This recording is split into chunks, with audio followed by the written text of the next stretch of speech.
Hello, everybody. Welcome to Tour Life this week. As always, I'm joined with Uli, and we got a fun one today. Coming off the first major of the year, we will be having the first major champion ever for him, Isaac Robinson. Yes. I'm also going to say probably not his last major. He will be joining. I mean, with the way that he played, it looked nice. I mean, we'll talk. Wow. We got to talk to him about it. But he'll be joining us here in a little bit. We'll be running through, obviously, all of Champions Cup, talking about how we ended up doing, talking about how it went down on the MPO side, how it went down on the FPO side, because obviously one storyline, Isaac dominating. You've got on the other side, Kristin just absolutely boat racing everyone. Yeah. A couple interesting stories that went down as well during Champions Cup. We'll get a little bit into some of the world rankings and talk about the mix up there. What does that look like?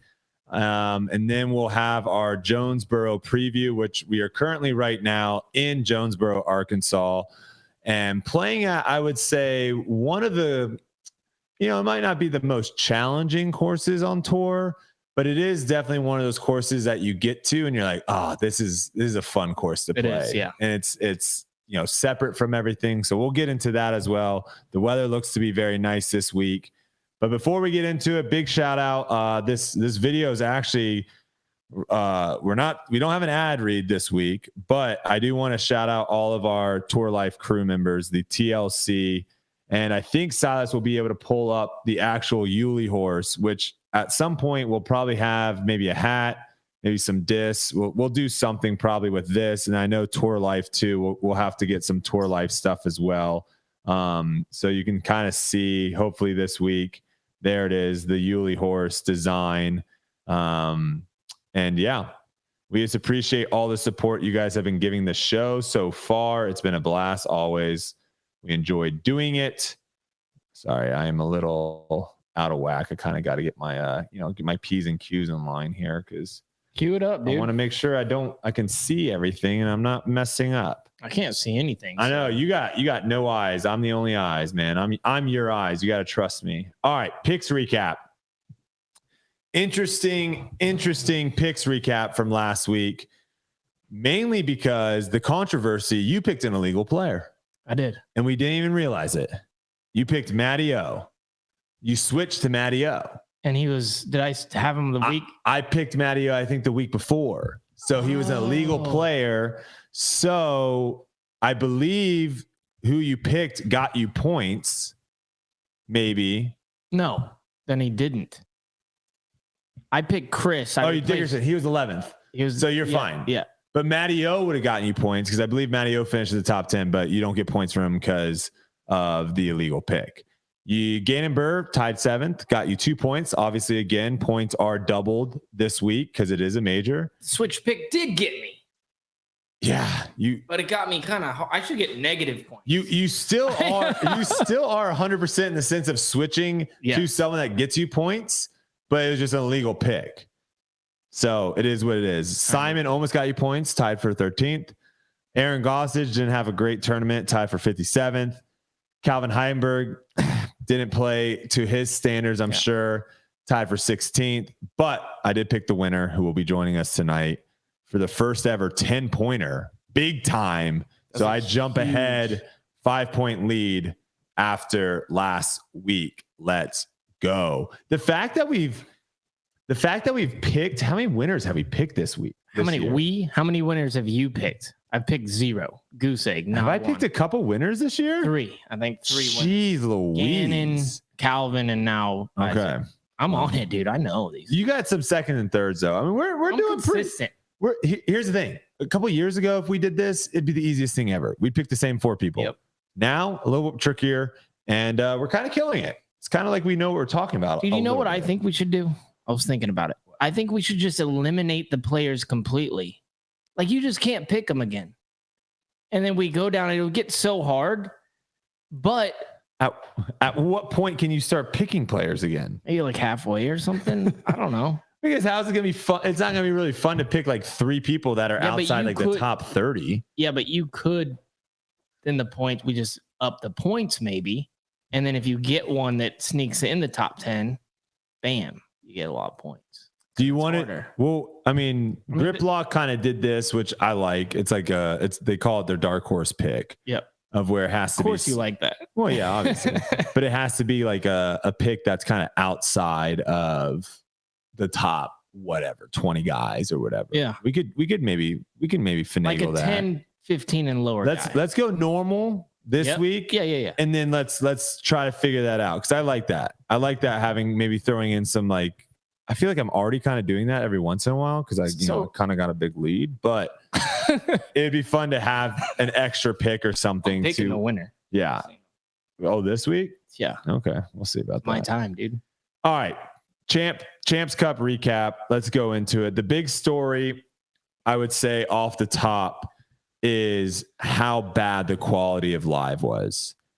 And coming from two people that I feel like we've talked that live is the way to consume disc golf for the future, as far as like the sport continuing to advance. We need to keep putting resources and money and effort and marketing into the live portion.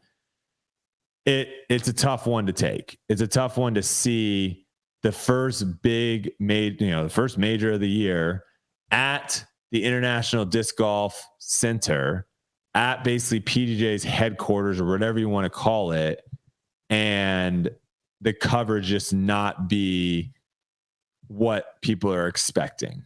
I agree. And the reason I'm not so happy with it too is because I believe it was the same last year. Yeah, I heard it didn't get much better. And so you got to fix that. You got a year, man. You got a year. Or, I mean, this is probably not the best thing to do, but just don't have it. If it's going to be bad, just don't have it. And then just have post. I did throw out this idea. We all get there a week early. Yeah. Everyone signs NDAs. All spectators, all players, all film people, everyone involved. We all sign NDAs to not say a single word. No one knows we're there a week early. Oh, there's no way. We film everything. We film everything. We play the tournament a week before, and then you just release it like it is live, but it isn't. It's already filmed. So everything's crystal clear. You got follow flights right after someone throws. You got the sickest replays, and everyone just thinks they're watching live. No one has any idea that we filmed it a week before. There's no possible way nobody leaks that. NDAs, man. NDAs, they would get sued. Come on, we guarantee it. Let's be honest. You know, there's never anything that leaks in disc golf, right? Like everything. Everyone's really good at keeping. Yeah, everyone's really good at keeping stuff. But yeah, this was a hard take. There was a tweet. I don't know if it was a tweet or a Facebook post. I saw it where Silas can pull it up. Alex Powell said this should be Disc Golf Network's logo, and it's just a picture of a blurry, pixelated logo. And I'm going to take back my take. I'm going to say bad coverage is better than no coverage. I am pissed that they didn't get better. Well, I am mad. The issue is the coverage has been good in other areas. I think if that's what everyone expects, because that's just the best we can do, then it is what it is. But the problem is when you come from Blue Ridge or Music City and you've seen good, quality. Was it every hole or just certain parts of the course? I think certain areas. I mean, because then just cut those areas out and then film a bunch of people coming through like 18 or something. That's kind of what they do at Northwoods, right? Like there's just like a certain holes that you just don't see players, and then they come out and you're just like, what the heck? I haven't seen this guy in a few holes. But there was one of the few times I was able to watch a little bit of the live. I jumped in and it was a ridiculous amount of commercials. Yeah. And I was like, what's going on? Because normally they do like, a minute, 2 minutes of commercials and they're boom back into it. It was a ridiculous amount of commercials. So I was like, what's happening here?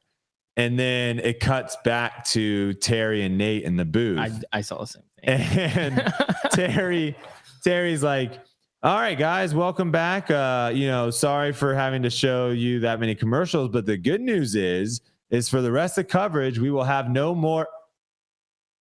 And it just goes black. And I'm like, ooh, no. And I can see, I can see how it's really, it's frustrating for me when I'm trying to watch something and I have like spotty service, right? You know, it's on ESPN or whatever. And I know that the coverage is good, just where I am is spotty. And so it knocks it down from, you know, 720 to 480. Yeah. And now and I get so frustrated and I'm like, I got to find somewhere with Wi-Fi. You know, I start freaking out. It makes my viewing experience way worse. It's way worse when you're at home on good Wi-Fi and there's nothing you can do. Yeah. It's just not a clear picture. And you take the day, you're like, this is my day. I'm going to sit here. I'm going to watch this. I got my popcorn. I got my cold beverage. This is awesome. And you got maybe a watch party and then it's just like, eh. But that's where, because I saw the same thing. And that's where until they get, because once they came back on, they did highlights of what everybody missed somehow. Like, how is that even possible if there's spotty service? I saw that. They did like a recap and they got shots of them doing whatever. Yeah, that's interesting. I don't know. I don't know But let's say they don't have that. It should be up to the announcers, the commentators to take you through what's going on with whatever data they have. Because you do have UDisc, you do have all those things, and you can go through and keep everybody entertained instead of just being like, well, yeah, you know, we're just going to wait for it to come back on. But that puts them in a tough spot because obviously they weren't ready for that. Yeah, I heard too, there was a lot of complaints on the commentary side because the feed they were getting was a similar feed to what we're seeing, right? With the viewer or after. No. It was just, they weren't getting a clear picture either. And so there was a lot more of, as soon as someone throws, they can't really see what's going on. So they're like, Brian, Nate, they're like going straight to the people on the ground of like, what happened? And at that point, it's like, you're almost just like listening to cover it. You know, you're almost having like an audio you can't really get. So I think it was tough all around. I think like what you said, as disc golf continues to grow, right? As more money goes into it, as more spectators go into it, I think what ends up happening is, you know, the first couple times, I think people are okay. Yeah. They're like, we get it. Disc Golf Network's new. This is a new course, whatever. This year, I think people are expecting, like you were saying, something different than last year. They didn't get that. They can't produce the same product next year. Well, and what else is tough is, imagine if it's your first experience with the network. Yeah. Like your first one, to where you're like, okay, paid for the service, first major of the year. I got it just because I want to see this major, and then hitting the teeth with this kind of coverage. I mean, it's tough, but I promise you this. They tried, and they tried hard. We're not saying that like, oh, they're just over there and they're lazy and they didn't do all this stuff. Guaranteed they tried. They tried their hardest with what they have, and it just didn't work. And so now what I want is learn from that and figure out how to get it done. Because I know a lot of people are talking about, you know, bring in a cell. You know, they have these cell towers that you can rent or whatever for events. The money might not be there, right? The amount of money it would cost to bring that in, they might not be in a break-even situation, right? They might, and it's like at that point they got to kind of figure out what makes sense. I feel like that would be a good idea, and I do feel like there could be money there because I feel like this. Hey, coverage was bad this year. This next year, we're looking for sponsors to get us a cell tower. You'd get that money. You would get that money, right? Okay. Yeah. Sure. Because if I owned a shop, I'd be like, oh, I can sponsor the cell tower. And then they say that during the event. You know, this broadcast is also brought to you by, you know, a bunch of people that helped us get the cell tower. So I feel like there's ways around it to get that. But I mean, we're learning, man. No, for sure. All right, let's go before Isaac pops in here. Let's look at the leaderboard a little bit, and I can kind of help you with exactly what that looks like. So on the MPO side, well, let's do FPO first. Let's go FPO because then we can talk a little bit about MPO, and then Isaac will be here. Okay. I think that probably makes the most sense. So on the FPO side, Kristin Tattar literally just put the hammer down from the beginning and never looked back. Right, round one. She shoots a great round, 58, ends up having a 2-shot lead. You know, Kat Merch actually kind of came out the gates as well, shooting 60 behind there. But then Kristin was just so consistent, right? She went 58, 60, 59, and then round 4, she kind of talked about this a little bit going in round 4 with such a big lead that she had, that she was going to lay up some putts and she wasn't going to be as aggressive. So her shooting 64 on Sunday, not surprising that she kind of took her foot off the pedal there a little bit. But I mean, this was the most, at least in my kind of time in disc golf, this was the most dominant performance I've seen at a major. Can you think back? I'm sure there's maybe some other ones. I'm sure Paige years ago probably have a couple that she just, I think the one that comes to mind is the two that come to mind. One was where was that? It was in Pittsburgh where Paul put the hammer down on the field and he went. This is how crazy it was. The first round, I came off the course. I shot a 55. Okay. And I came off the course and I looked at my caddy and I said, we're going to be leading. Like I played out of my mind, Sure enough, I was leading by 2. After the first day. We play a couple more rounds at different places. We get back.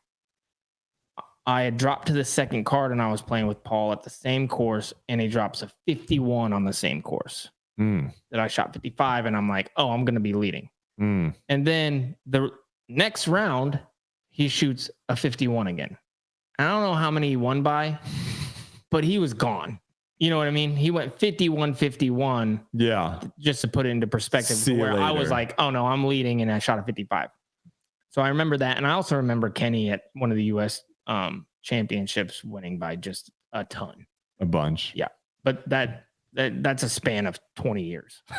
Yeah, exactly. I mean? And that was a while ago too, right? We haven't really seen it. No. I mean, you had the Eagle Paul showdown at European Open last year, but her just kind of running away with it.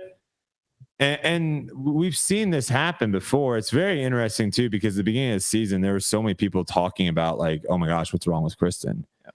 And I think a lot of that just had to do with the surgery that she had in the off season. Yeah, she was the lack of practice, because there were just certain shots that I saw on coverage of where it was very unlike her. She would be missing some putts that she normally wouldn't miss. And then there's like some up shots where it's just like, ooh, that seemed a little loose, not really tight there. And I think, her overall mood as a visual looked different too. Yes. Like, well, I think she felt that. Yep. Like she felt like her game wasn't where it's almost like showing up for a test that you didn't study for. Yeah. You kind of like, oh you're like, I know I'm smart. I should be able to get past this. Yeah. I mean, I did that a couple of times. And let me tell you, you want to vomit almost sometimes. Like you have like that weird feeling of where you're just like, oh, I'm not prepared for this. I should have been prepared for this, but I'm not. So yeah, I mean, she ended up finishing 27 under. Next closest was Owen Scoggins, who, let's be real, Owen Scoggins has turned back the time a little bit with where her game is. She was not, a few years ago, she was not someone that was finishing, top fives that often. She would pick and choose certain courses, and you would see always. Yeah, you would see her name up there, but I mean, she's definitely one of the premier players now in the FPO. Absolutely. I mean, and the thing she's doing it with is just absolute pure consistency. Yeah. Like not making mistakes, throwing it down there, staying in her game and scoring. And then by the end of the tournament, 4 rounds, especially on a woods course, you do that, you're going to be right there. She went 64, 64, 62, 65. Right. And, you look at some of the other people, Katrina Allen, she had a 61, but she also had a 68. Kat Murch had a 60, also had a 68. Haley King had a 61, also had a 68. So you're right. Like she's going out there. I think she's one thing about her game when I watch it, she knows her game so well that she can just stay in control. And it never really feels like she's trying to do something outside of the realm of what she's good at. She really sticks to, and I think also that a lot of that has to do with how good her putting is. I think when you can kind of rely on your putting a lot of times, you can be like, you know what, I can throw this shot to 40 feet and try to make the putt, or I can throw a shot that I'm not really comfortable with to try to park it. she's going with the more consistent shot to 40 feet and giving herself a chance more often than not. So she almost feels like a Matteo. Yeah, I mean, where you watch them, they're not doing anything really like, oh my gosh, that's unbelievable. But they're just so in control the whole entire time. Yeah, she's also really fun to just watch her style of play. Yeah, the way she throws is just, it's really fun to watch. Easy to her root throw. for. Very easy. Her and Matteo actually both are, they're not doing shots like, you're not seeing the ridiculous shots that you see from some of the other people on tour, but they both have like very unique throwing styles and very unique putting styles. So they're enjoyable to watch in a different way. Yep. They're not going to throw some remarkable hero shot. And the easy holes, they just don't miss them. They don't mess them. Yeah, they don't mess them. Rounding out the top 5, there was a 3-way tie for third with Kat Mertz, Katrina Allen, and Haley King. Good to see Haley King back up. Yeah. She was kind of, she was up there, and it seemed a few years ago, it seemed like she was on that climb, right? Mm-hmm. And at the time, everyone's like, oh, she's going to start challenging against Paige. This is going to be awesome. And then I don't know if the lights got a little bit too bright or whatnot. She ended up leaving Discraft, got sponsored by Innova, and then really just didn't play that many tournaments. When I look at the whole FPO field, and you have, let's say, we'll call them the big 3, I would say. You have Kristin, you have Katrina, you have Paige. Haley is the one person that I see in the field that it's like, no, if she plays good, she'll beat them. You know what I mean? If she has a good weekend, Kristin right now, obviously, different story as of the way she's playing right now. But I wouldn't be surprised if all of a sudden she just came out and won. You know what I mean? Because her ceiling is high. It's high. If it's an eye test, right? If I'm just watching, she's the best. Yep. Right. The way she throws her backhand, the way the flawless power that she gets on her forehand, how powerful of a putter she is as well. Eye test, she's the best. If I'm just looking at it, right? But for whatever reason, she's just not really able to convert it to results yet. Yep. And major champion though. She is. Yeah, she is for sure. But it is one of those where I think a lot of people are just kind of waiting to see. And I'll just say it's a good thing that she's competing and challenging and being at the top again. Yeah. Now, obviously, Kristin just did some, but this, let's get back to Kristin real quick. This needs to happen, right? Like this dominance needs to happen because she's going to pull the whole field. Or you're going to get left behind. Yeah. Like that's just, it goes back to anything in sports when someone is able to do something that you didn't think was possible. Yeah. And then you see someone else do it, it opens up the possibilities of now you pushing yourself to you're like, I've seen someone else do it. I need to go out there and do it. I mean, Paige and Katrina did it for a decade. Yep. And now the field is catching up. Yep. And so like what she's doing right now, someone kind of related a little bit to Ronda Rousey and UFC, which I think is a really good comparison because, obviously there was, interest on the FPO side before Kristin came in. But when you have someone as dominant as she is, it can bring a lot more eyeballs to the FPO side, to the FPO field. People are going to tune in to see like, will she continue this dominance? And then, we already discussed it. It helps, I think, a lot of the other players motivate them to maybe work a little bit harder, practice a little bit more. Maybe if they don't have a forehand, start trying to develop whatever it may be. Do you think we're going to see her keep having these big leads? Because I mean, this is different than all the other tournaments so far. What did she win by 9 once? Is that right? She won this one by 14. She has had other big wins. I think a lot of it's just course dependent. Yeah. Right. I think there are some courses where the score separation on a lot of holes aren't that big. Do you think if she plays her best, I guess, and then the field plays their best, do you think she's that far ahead? I think she probably wins. I think she still probably wins, by I think she'd win 5 or 6, probably. Yeah. She's probably 2 strokes better when she plays her best per round. So if it's a 3-day round of 3, even if Paige plays her best, Yeah, because the issue with here's the biggest issue that page is and it's been proven. The lack of a forehand. If you don't have a forehand, you have to have a touchy backhand. And we're going to talk to someone that doesn't have a forehand. I'm going to call him out. His forehand upshot on 18 was atrocious.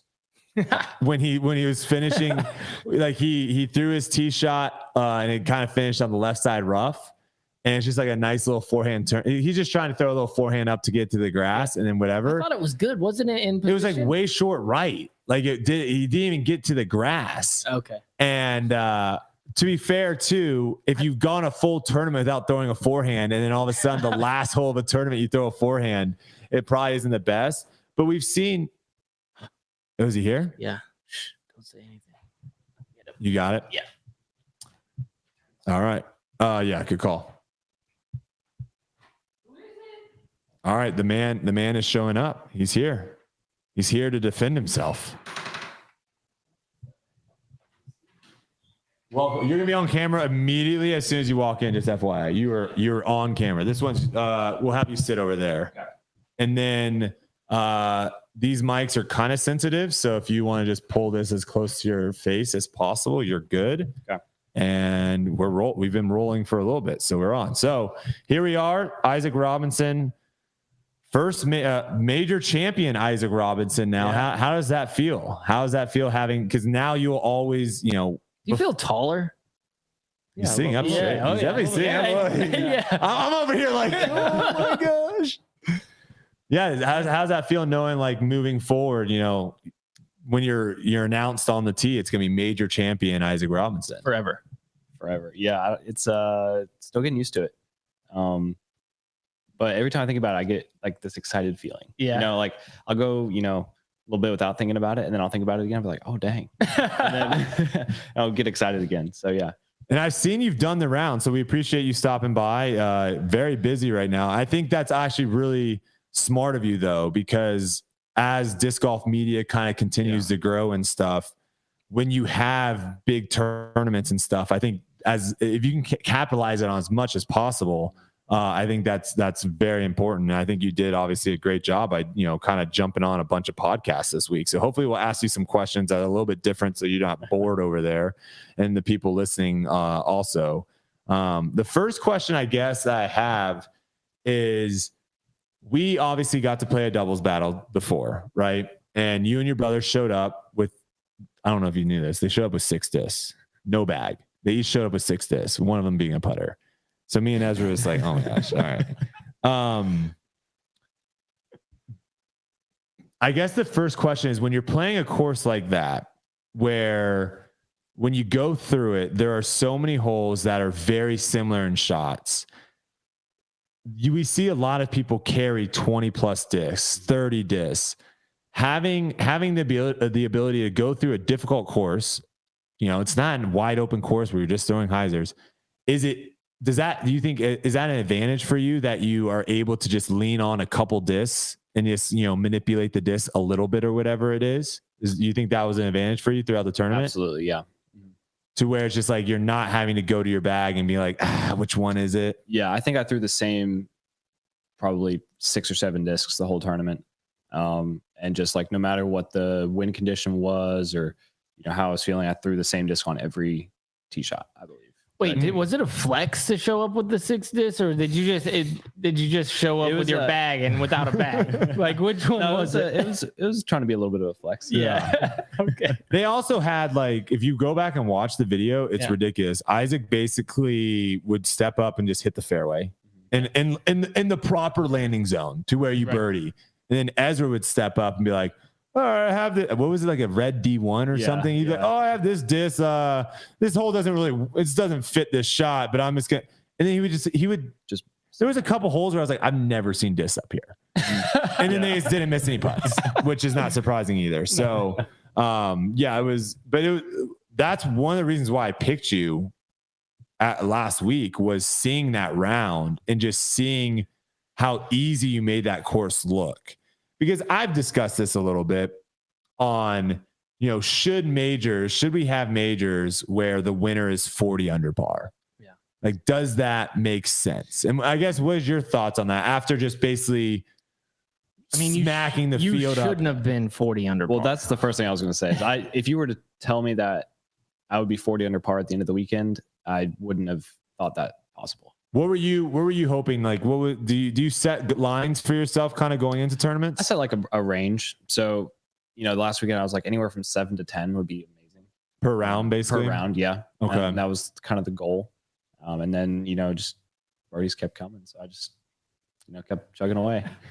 It was surprising too, because when we played, I think it was second round at Idlewild, the year that you won, which was last year. I don't think I saw you miss a putt inside of 70 feet. Like, you were just jamming putts. And it wasn't even like, oh, this is not a risky putt. It's 60 feet. There's a hill behind it. If I miss, whatever. I mean, you were running putts where it's like, if you miss, you're 100 feet potentially like rollaways, and you're just jamming them. This tournament wasn't like that. I looked at your stats. You ended up putting, decently from circle one. I think you ended up missing, only one or two. I think maybe one. There's a couple. And then circle two, it's kind of tough to know really for sure. And I kind of want to get your idea of some of those circle two putts can be like obstructed. So I don't know if that's what it was for some of them, or was your circle two putting just like not it's firing all on cylinders? Yeah, it's not there right now. Okay. It's something I need to get back. Okay. Because it wasn't like you had that performance where like, dude, this guy can't miss. Yeah. 50 under if he's just putting good. He might have. He honestly might have. He very well could have. It was that ridiculous off the tee. All right. Another question I had. Dad on the bag, right? That was kind of a storyline that they were kind of talking a little bit more going into the final round. Has he caddied for you before in the past at other disc golf pro tour events? He has, around here and there. I forget which tournaments, but I think Ledgestone last year he caddied some. He gets really nervous, so he's he doesn't like necessarily caddying all the time. Okay. Because in the event that I have a bad round, he's just like, he doesn't know what to do with himself. So, and I'm all upset, and so he gets nervous and upset for me, and it's a disaster. But he was really happy to caddy for me this tournament, and he was really excited when I asked him to. So. It was really fun to have him there. So did you get first pick over your brother? Yeah, since he's married now, he's kind of got his wife gets first pick over that makes anybody else. Would your dad jump ship though? If like you shot 6 under the first day and Ezra shot like 10, would he have been like, hey man, that's a good question. You have to fight Kylie for it though. Okay. see how that goes down. Yeah, it's interesting always to see the family, like a family member on the bag, like having that dynamic. And I think you obviously have to be very close with that person, because it can, like you said, it can get very, very stressful out there, especially when someone's having a bad round, of knowing. I've heard tons of people say like, I don't want to have a caddy because if I start playing bad, I don't want someone coming up to me and be like, hey man, it's okay. And it's like, no, it's not okay. Yeah. Leave me alone. So I think that trust that you have with each other is huge. And did that come into play at all for you this tournament? Yeah, more towards like the last day when I was getting really nervous during that middle stretch. I was just I would go over to him and I would just kind of rant and just be like, I'm playing terrible and they're doing so well. And I'm gonna be the guy that chokes and loses. And he's like, just calm down. Like, don't lose your mind. And even on hole one, I had forgotten my mini somewhere. I don't know how. And I was like freaking out because I was like, my mini's part of my routine. Everything's gonna be thrown off. And he went into the crowd and I think found Rebecca Duffy and she had some. So. Oh, that's huge. That was coming in right. So yeah, I think we've all been there where you anything could just set you off. You're just like, no. You're in the mid. You're like, all right, there it is. I'm gone. It's like it's over. Started, first hole, it's done. And then you just piped What it. was that like? Like sleeping on a lead of that, like that substantial. Was it tough to get sleep? Were you calm, or were you like, I know I've slept on a few leads and completely blew them. Yeah, at majors, and it's like the toughest. It was the toughest thing for me. You know what I mean? Yeah. A couple of them I was comfortable, but like, where was your headspace? Was it easy? Was it hard? Were the thoughts just constant? It was just it was like fitful sleep basically the whole week. Did not sleep well. I ended up taking some like melatonin and try to just knock myself out, and even that didn't work great. So not a great week of sleep, especially that after the third round. You can get some Red Bulls for the rest of your career.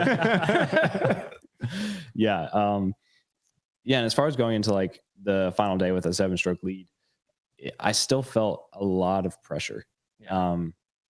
And I knew I didn't have to shoot another 11 down, so I knew I was good there, but I didn't know what I would have to shoot, to keep that, because any one of those guys could have popped off and shot a 12, and I shoot a 5, which still is a decent round, right? And end up, losing the tournament that way. Yeah, or somebody could just do a 16 or something like that. That's totally Silas was way. I mean, that's what you were kind of talking about, right? At that middle portion. Oh yeah. I wouldn't say you were playing bad. You just weren't really capitalizing. And so you're kind of, that first 9-10 holes, you really kind of want to get at least 5-6 of them. I think you were 3 or 4 under at that point. Yeah. And going into like 12, the rest of the days, I was like 7 or 8 down each time. And then going into hole 12 being 3 down, just felt like I was way back of pace. And I think at that point, Silas was only 2 back of me. Yeah. Are you paying attention to at this point? Yes. Yeah. Okay. I started checking live scores back on like 5 or 6, 6 or 7, somewhere in there. And that's when I started getting all my pars, and I was just freaking out. And Silas was shredding it, and I was just like, I had Silas by 10 strokes, and I was like, I'm blowing a 10-stroke lead right now. And they all got all the way down to 2, and so it was very stressful. Do you think, if you could go back in time, do you think, obviously going into a major final day, 7-shot lead, awesome, but are you would you rather, like, moving forward be like the guy that tries to run down, be 2 back going in, or do you like being the front runner? I was actually talking with my brother about this today. And he said that I play best, even like growing up local tournaments, when I start out well. So when I start out with the lead, I can usually keep it. But I have a really hard time chasing people down. So I like to kind of stay out in front and then, manage my mental game and my play from the front. And I don't have a lot of experience from, catching up and overtaking people from behind.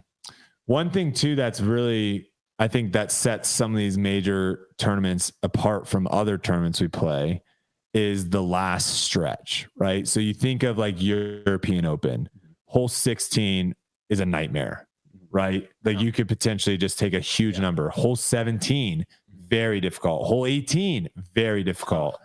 You look at USCDC, hole 17, that's scary. It's a dream. Hole 18, that's scary.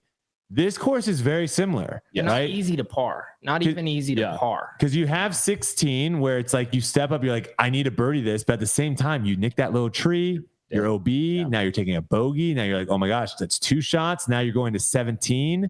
And 17, you could easily double 17. 18, you can bogey 18 as well. You can take a number on 18. So this is not a tournament that you can just have that 7-shot lead going into it and then kind of coast and then be like, oh, I'm up 3 with a couple to go, I'm fine. At what point were you like, and you could like take a breath of like, all right, let's guess. We got to guess this. Yeah, I'd love to hear your guys' opinions. I would say honestly, after you threw the forehand on 18. Okay. I would say after you threw a good tee shot on 17. Okay. Well, yeah, I think when I tapped or made the 30-footer on 16 for birdie, I was going to lay that up. I was thinking about it. I know people, I listened to some coverage and they were like, that was me. Yeah. I was like, dude, lay this up, bro. Yeah. You're like, that's a hand up. Yeah. So after Niklas, hit and rolled, if he hadn't have made that par putt, I would have laid up. But when he made the par putt, I was like, all right, well, I'm gonna give it a run. And then at that point, I think I had 5 strokes, 6 strokes, something like that. So I knew that I could, bogey and kind of be safe, even if he had gone birdie. So yeah, after that putt on 16, it was kind of when I had a little more breathing room. And then just hitting the drive on 17 made it even better. Yeah. So yeah. Yeah, the drive on 17, they obviously had a nice little highlight package that they've kind of have shared. What's the trick to that shot? What are you thinking?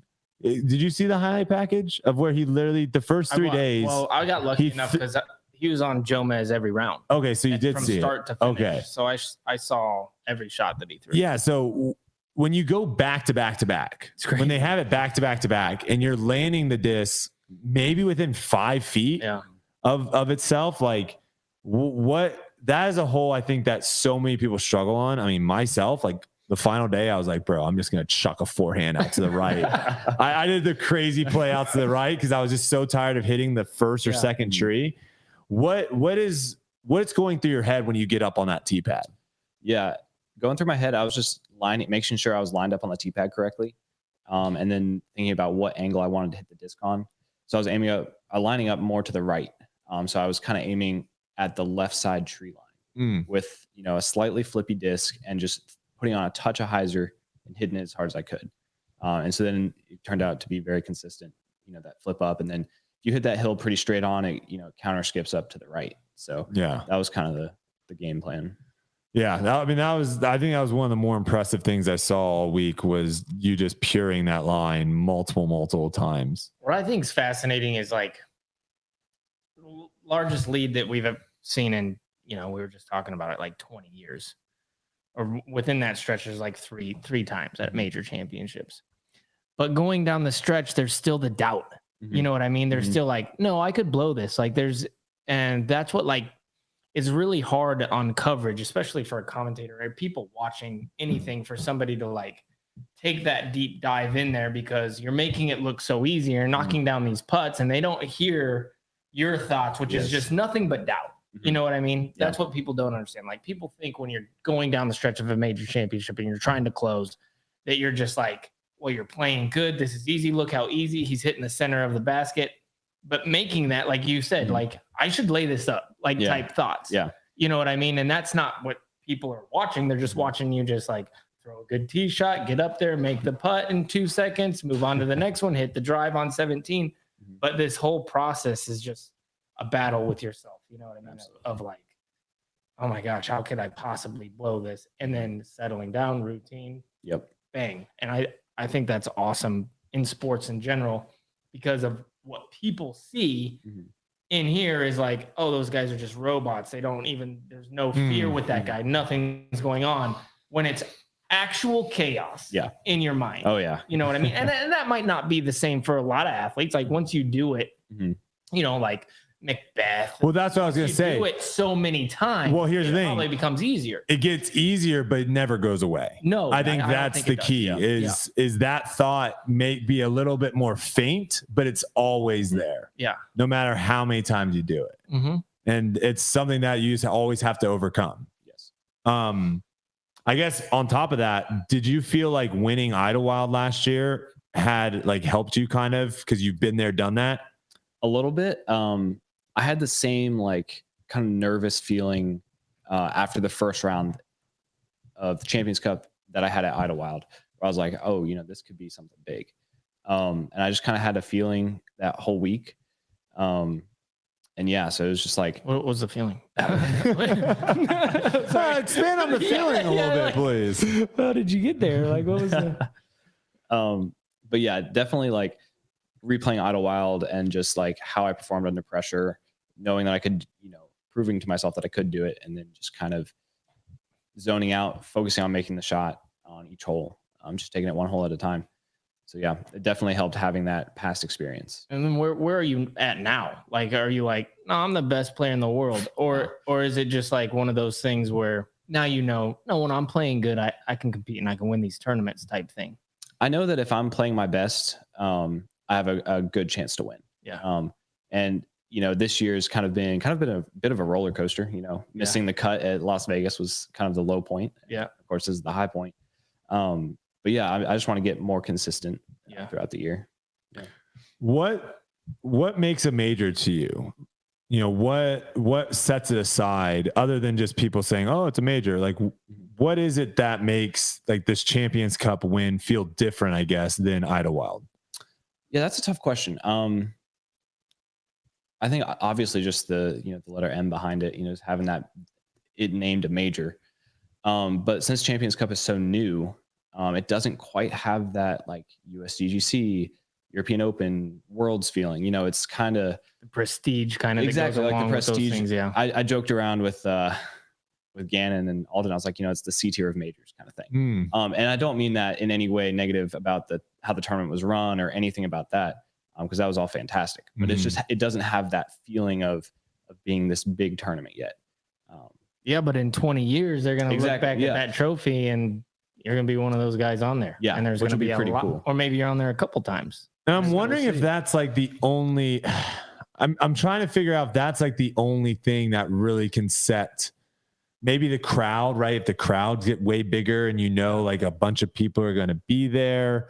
Obviously, in the back of all our minds, right? We know that if you win a major, the stuff that comes after winning a major is going to be bigger than winning an elite event. I think that's it. And the way that your peers see you, you know what I mean? And that's important more than even fans or anything. It's the way that you can walk around and you're set, you're a spot above everybody to where it's an elite and it's earned and they're the hardest ones to win for a reason. You know what I mean?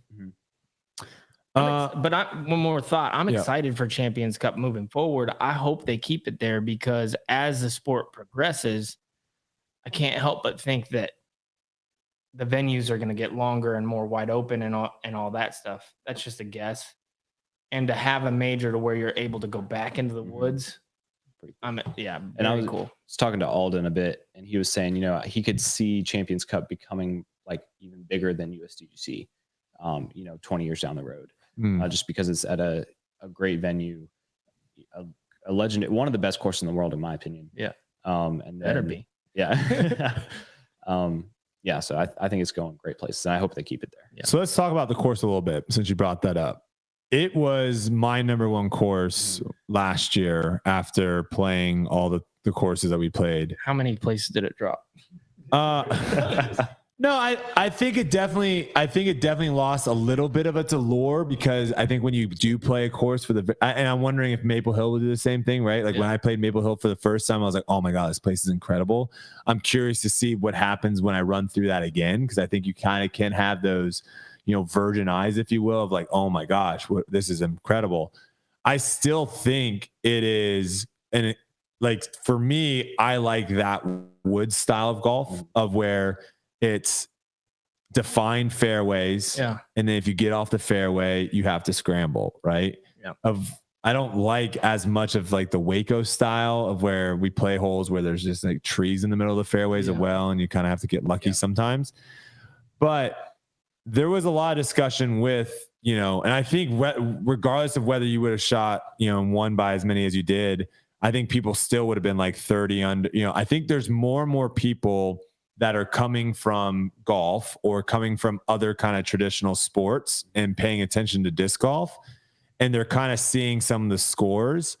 And I guess my question to you is, do you see, because I don't think your score would have changed all that much if you added in, let's just say you added an OB and stuff and where your disc ended up landing. Yeah. If you just played it like that, where your disc ended up landing, I don't think your score would have changed all that much.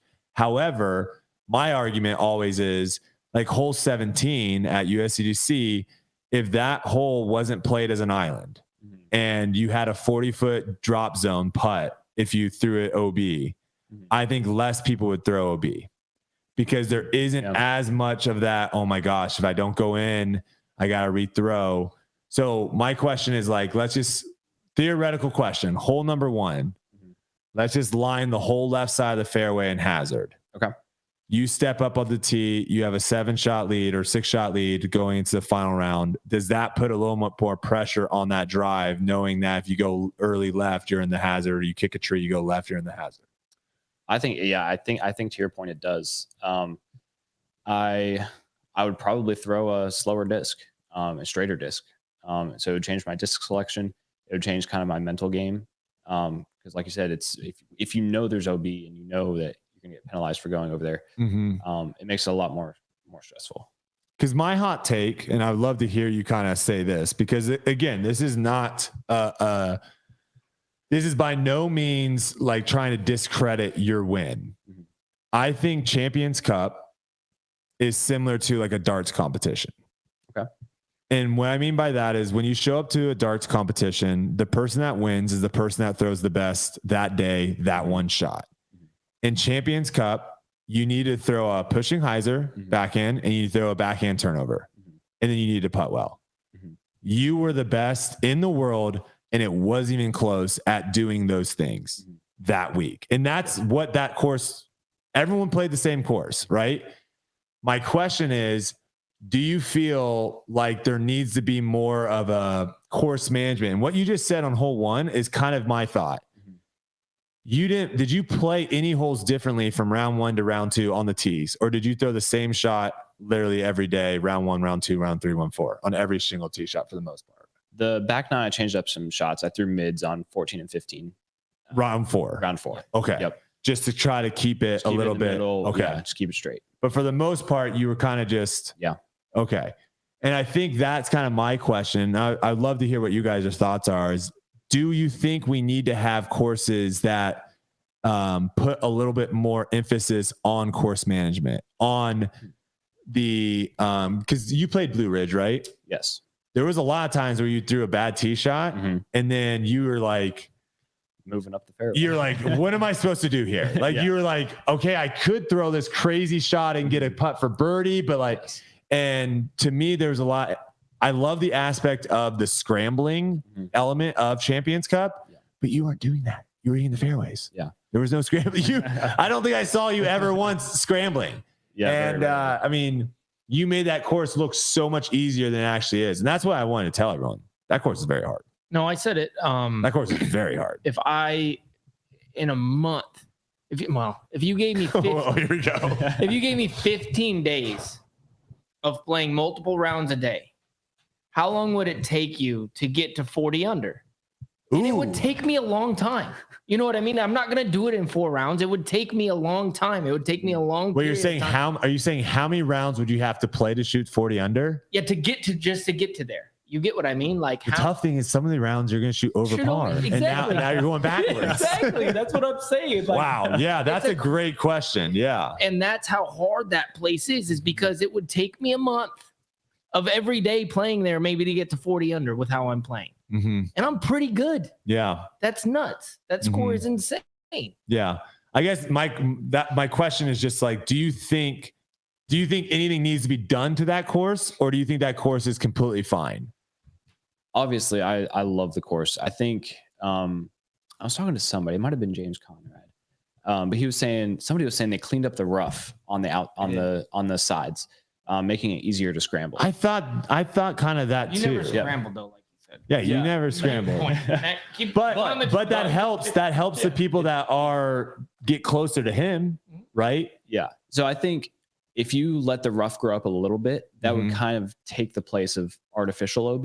Okay. And kind of create a natural OB. That would be, just as if not more challenging than OB lining the fairways of these holes. Hazard. And you double penalized. Oh, that would suck. You want to know one of my other ideas that I spitballed a little bit? Yes, we do. Okay. You put a bunch of bushes that are a few feet off the ground, right? And you line the rough on the edge with a bunch of these bushes. And so the idea is if a disc is like kind of fading, let's say hole 1, right? The pushing hyzer, let's say you early release it. It's going to go over those bushes and into the rough. And now when you're in the rough, you can't throw a roller out. The roller is gone. Because when you're down at the bottom of the leaderboard, you see a lot of different things. So I don't know if you were seeing that at the top of the leaderboard, but I was just seeing guys a lot of times, just chuck a forehand roller down and just hope for the best. Yeah. And I think that completely eliminates that play because it would literally just hit into the bushes. Yeah. So I like what you're saying too about grow up the rough a little bit. And maybe you do stuff where it's like one side of the fairway, you grow up the rough to where now when you're on the tee pad, you're like, I can't go left. Left is absolutely dead. But I'm just trying to find ways because ultimately what's going to end up happening, and this is just my thought. Ultimately, what's going to end up happening is if you make the sport closer and closer to darts in the sense of where it's who can throw the backhand the best, who can putt the best, whatever. it's going to eliminate a lot of the thinking process. And I think it's just people are going to get really, really tight at the top of the leaderboard. And if you're playing really well, you're not going to be able to really separate as much from the other people, just simply because they're not really having to make a decision of, I threw a bad shot off the tee. Now, do I take my medicine and I never saw anyone pitch out. Yeah. Right. Like no one ever just was like, pitch out. And now they're in a bad spot trying to. I haven't seen somebody do that in a long time on any course. Just go straight out. Everybody's just. Well, because there's no, you know where you saw it? Where? Hole 18. Why? There was OB. Yeah.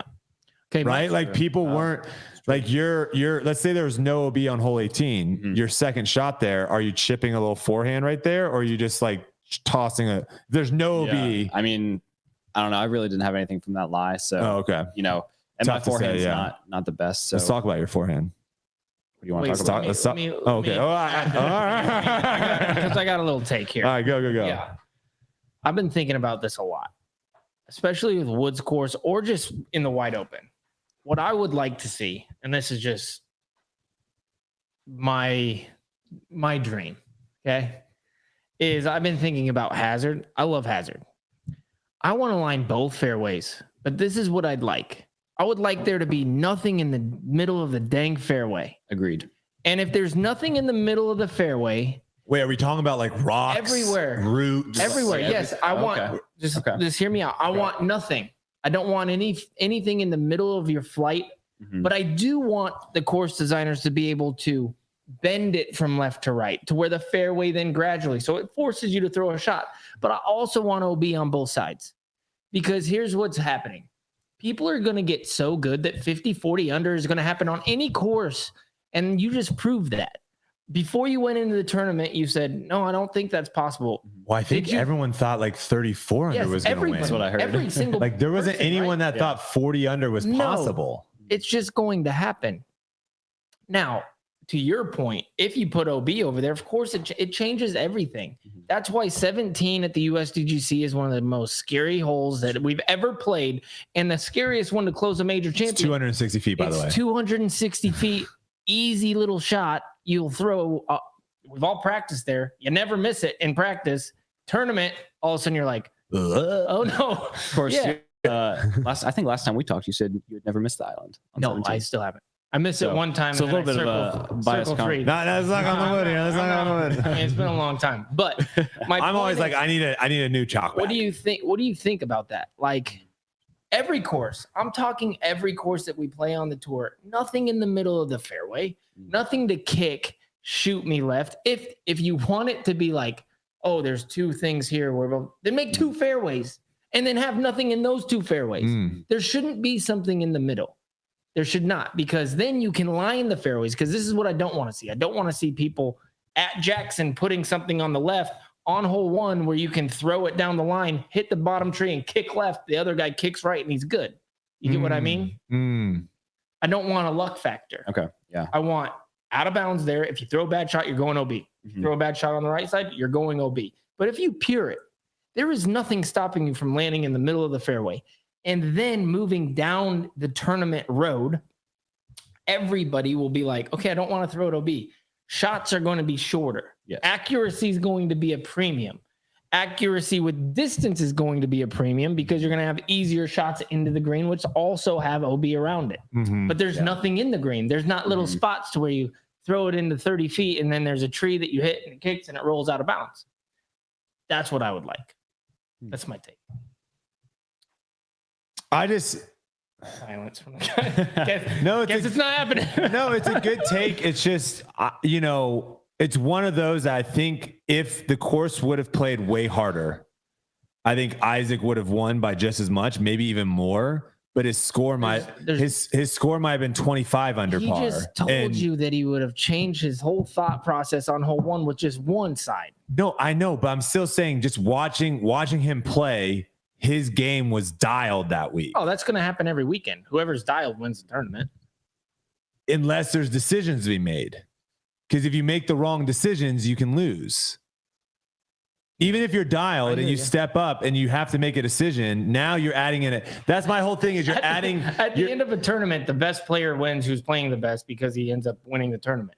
But not always the person that hit the ball the best or threw the shots the best and all that are going to always win because they might end up making the wrong decision. So you want to add a decision-making factor to the. I just think, to me, I just think that on every shot. That's my point. I think that's one element that disc golf, and I obviously I'm going to get blown up in the chat, and people are going to hate this take, and that's fine. I will die on this hill. I just think to make disc golf really interesting to view, you have to make it to where you put us players. We have to make decisions. We have to think, and there's a lot of times where players just aren't having to think.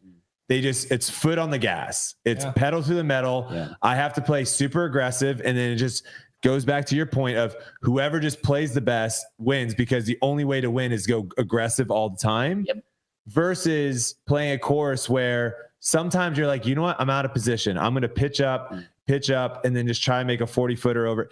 Because we play some holes where people get really, when we played that Texas, you remember that Texas States hole where it was like that pushing hyzer to the left? Yes. You hated that hole, right? Which one? The hole you hated. The only hole you hated at Texas, or not Texas State, Austin.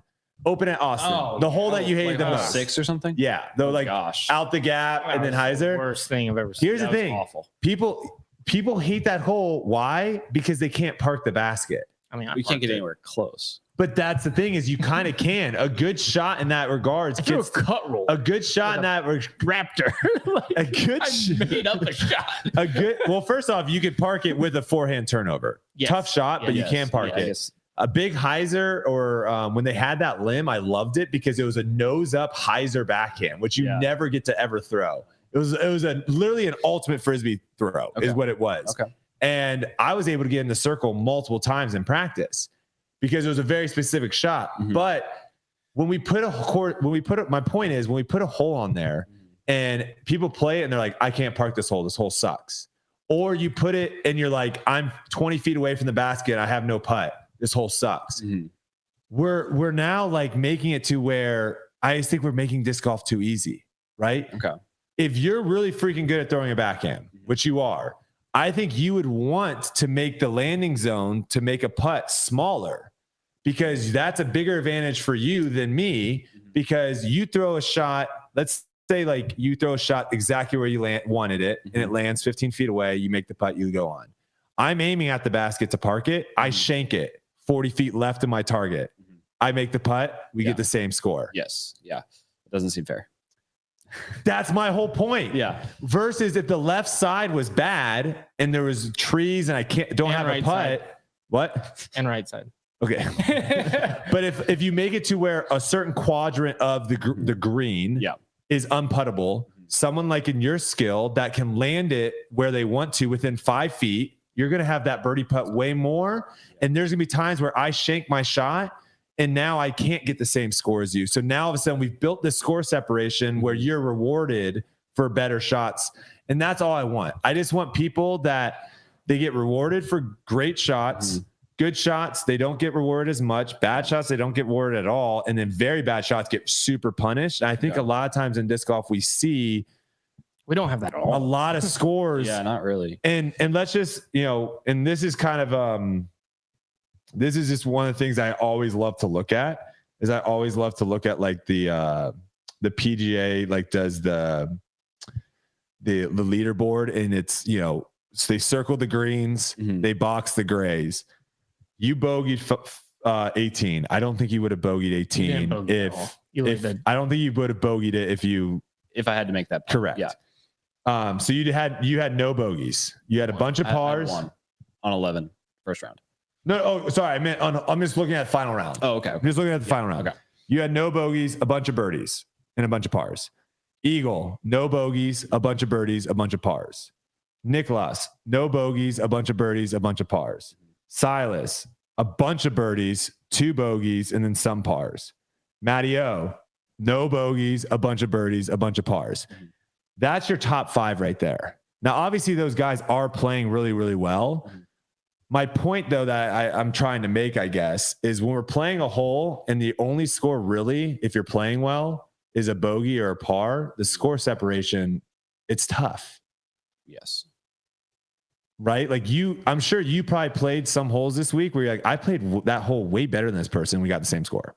Yeah, but do you think that's part of like the excitement of disc golf, though? It's a good question. Just because, you know, it's a good question. People like to see those hero shots and they like to see, you know, the scrambles, because the way that you're talking is you kind of take away the scramble aspect of, or you'd be scrambling for bogey instead of par or double or double, you know, if you line it with hazard OB in the woods. Yeah, no, it's a fantastic question. I actually don't know what the answer is. I know there are people on both sides, because I do see the occasional, it's not as the majority, but I wonder if that's just people just aren't willing to come out and say it. But I do see people talk about how they sometimes find disc golf boring because it's just the same old, right?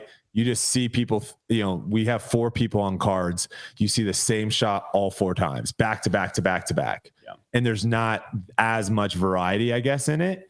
But that is a question that I definitely have. And I'm not willing to just say the way that we've done it always is the best way of doing it, just because that's what we've been doing. But I'm also willing to be like, the way I'm saying it might be wrong. I'm just throwing out the idea of, I don't know. It's so tough because so many people hate artificial OB. And Did you play Blue Ridge? Yeah.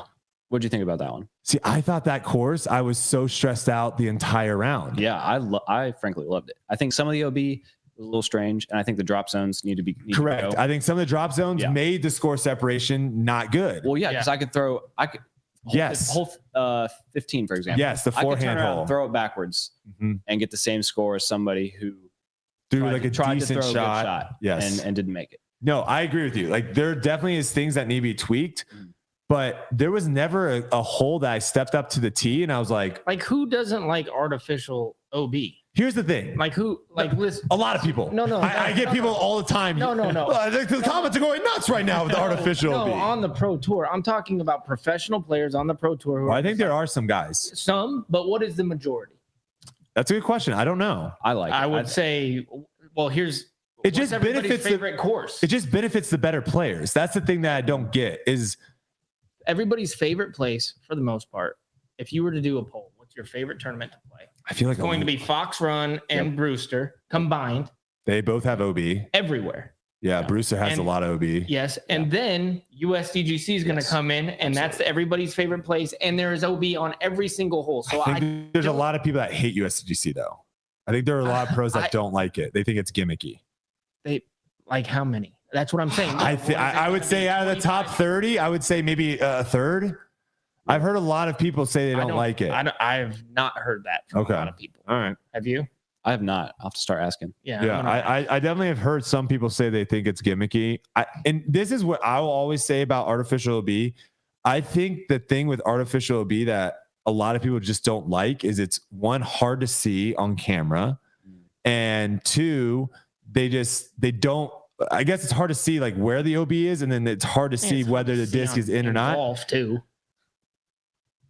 It's not when it's like fairway or rough, because it's different, or fairway or bunker. Fairway cut tight and then rough and then OB. That's why I think like what USDGC did in the past, where they started letting the OB grass grow. Yeah. I think that all of a sudden that aesthetic changes things completely. Yeah. Also changes the course, because you're not getting those skips back and downs, and you're maybe playing the fairway a little closer than hanging out those big hyzers and stuff like that. And my point is, if there was tons of money in disc golf, right? Let's just say we had limitless money, right? We had some big guy that we would have 3 completely different courses. I'm just, which I think is fine. No, I don't want every course. Here's the thing, like Champions Cup. I don't want that to go away. I think there needs to be a major that shows people that can hit lines. That is a very difficult skill. The fact that I saw Isaac countless times on hole 14, that shot is freaking hard. Hole 17, that shot is freaking hard. Hole 18, that shot is freaking hard. And you were just hitting the lines. No problem. That is a very difficult skill. This is a tough take, but do you think maybe our course designers are just not up to what we need to have? Because here's my point. I'm not a course designer. I'm not. I've designed 2 ever in my life. And they're bad. Okay. But limitless money that you can have, which these course designers, they don't have that. Yep. They come to a place and they have to put it up. Yep. If you had limitless money, if you designed a course and you're not a course designer, I designed a course and Brodie designed a course, I bet you, I would be willing to bet that we would all enjoy each other's courses. Probably. Right? Yeah. Yeah. So my course is going to suck. I've always said that I could not, if you gave me, I don't believe that. No, if you gave me 60 acres with a bunch of trees and were like, design a course, I would freak out. I think given enough time, you could figure it out. I'm the guy that someone else designs the course and then they're like, hey, this is all the stuff I thought. And I'm like, I'm willing to bet I'd still enjoy whatever comes up. Well, I appreciate that. I'm telling you right now, trash. Okay. I don't want to play his course. Your course I'll play. Yeah, we'll hang out. But I think what it comes down to is we just don't have the resources to make because how nice. Let's just go. I like the course this weekend. I love this course. This place is freaking awesome. It's fun. Let's just think hole 17 USCDC. Okay, let's just pick that one hole. Yeah. Limitless money. Guess what I'm doing? Everything short of the hay bales. Guess what? It's water. Yeah. Ooh. Well, yeah. Because that's the whole thing with artificial OB, right? Everyone says it's artificial because it's grass and then it's grass, but this is bad grass. And it looks exactly like this grass. So that's artificial OB. But it's one of those things of where if I had limitless money, it's going to still be artificial OB because I'm artificially putting a lake that wasn't it's a man-made lake. Yeah. It's not a natural lake that I'm making a sick course around. Yeah. I'm putting in a man-made lake. So again, that's such a cool hole. I think that'd be even more scary somehow. Well, yeah, water. Your best dish. That's why. Yeah. Because you look at a hole. Here's a perfect example. Holes. Let's go Country Club, Emporia Country Club. Yeah. Hole 16. Oh yeah. No one is talking about artificial OB there, but guess what? That lake. Hey guys, spoiler alert. That lake didn't exist. Okay, long time ago. That lake that was surrounding that makes that hole so scary. That was grass and sand and dirt. That's my point is if we had the money, you all of a sudden can put and make these incredible. I mean, imagine how sick. Yeah. Imagine how sick. You don't even have to put like a crazy lake there. You could just put like a little one, and then you have like a sick bridge that you walk across to get to the green on that hole. See, I'm loving your like course. all of a sudden. Yeah, I mean, but here's the thing: that hole already exists. I'm just making it better. That's where I come in. I just want to I'm not making the cake. I'm putting the sprinkles on. Right. That's I don't want to make the cake. Let me just decorate it. But that's my point is artificial OB is always going to exist. We're not going to find the land of where, unless we go to Memorial and we play again around an artificial lake that exists there with a bunch of ducks that I don't know how they're surviving. Yes. They're mutant ducks because they're just eating their poop and stuff all day. This went dark. It did. Very quick. We're just not going to have we're not going to have a disc golf course on coastlines, right? We're not going to have a disc golf course on the beach of where it's property that's really, really freaking expensive. Yeah. It's just right now Someday. It's maybe, and that would be awesome, but we just have to deal with what we have to deal with. Yeah. And I think if we can just be like, hey, can we control the grass length? I think that's the step in the right direction. Cause that to me, like Preserve, for example, incredible course. Blue Lake. I don't like it. Kind of hate it a little bit for like a pro tour course, but I like that off the fairways, tall grass. And so when I step up to the tee, it just changes things. It makes it look nice. Yeah. And I think that, what is it? Fox Run has a little bit of that too, where you can really see the fairways. Oh yeah. That's part of the aesthetics is really loving where you're at and being able to take a look around. I mean, that's the most beautiful course that we really got here in the States. There's some really good ones over in Europe. I think Blue Ridge gave it a run for its money. Yeah. I think so. Yeah. Oh. Blue Ridge is unreal. Yeah. And if they did the same thing at Blue Ridge where they could control the grass length. Yeah. Because they did it right. I like kind of the rock. Do I like the rocks? I just said I like the rocks, and now I'm like, well, because it's a step in the right direction. Yeah, it's closer, but I also don't like the fact that like someone shot just like jacks into a rock and then it's OB and whatever. I saw Kyle do it.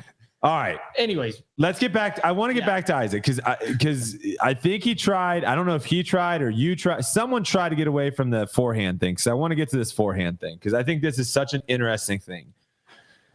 We saw James Conrad take down a world championship, and I believe he threw 2 forehands the entire time, and that was like 5 rounds. How many forehands did you throw this past tournament? I believe 2. 18. damn, tied for first with James. You almost got him. 18, Almost. and then another one. I think it was second round. Okay. Did you win like early left, and then you kind of had that 7, and then it hit the pine tree and kicked right. 14. Oh, you're right. 3. James beat me. Oh, okay. Yeah, 14 was actually a good one though. So Really good. yeah, it was pretty good. Okay, so you went through that course with 3 forehands. Mhm. I think the first thing that just jumps out, I think me and Ezra were shocked with how easy you made hole 11 look, or sorry, hole 13 look. gosh. Hole 13. Ridiculous. That is such a hard turnover backhand. And I guess the question is, do you feel that you've just like what is your secret to throwing the turnover backhands? Like what makes it to where you can just control it? Because there's, to me, that hole, I thought that hole was grip. I didn't think that hole you were going to be able to birdie. Mm-hmm. Yeah, that one's definitely a bonus birdie. But I happened to get it twice. Something I found out last year, it kind of blew my mind, was that on a lot of these holes that go right, if you just throw it straight, you're going to get yourself a 30-foot putt. And that's kind of what I've been relying on. They just don't go right enough. They just don't. Maybe the holes don't go right enough, but at the end of the day, you know, I'm throwing my shot straight with maybe a little bit of right turn, and I'm landing in, you know, circle's edge just outside, and I'm feeling confident to make that putt.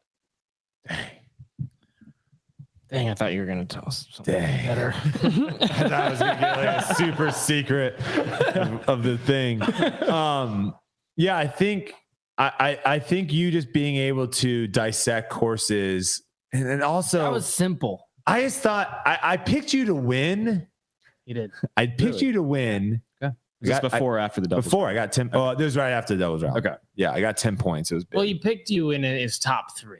He didn't necessarily say Isaac's That's gonna true. win. That's true. Okay. You were one of the 3 people that I picked. Close enough. Fair point. But one thing that I was worried about was when you have to scramble, a forehand is such a useful scramble weapon. Yes. Because you can get in certain angles, you can release above your head, below your body. You can do so many different things. Rollers.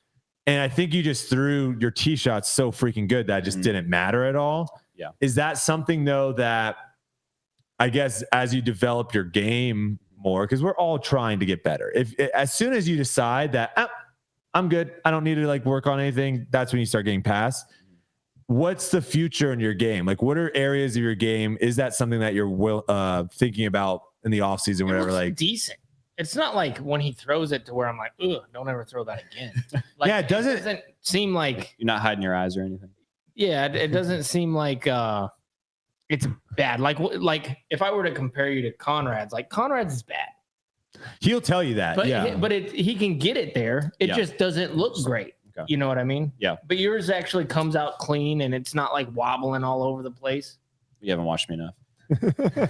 Well, you don't throw that many of them, but when you do throw them, it doesn't seem like that's happening. Like Conrad's not throwing the shot that you threw on 14.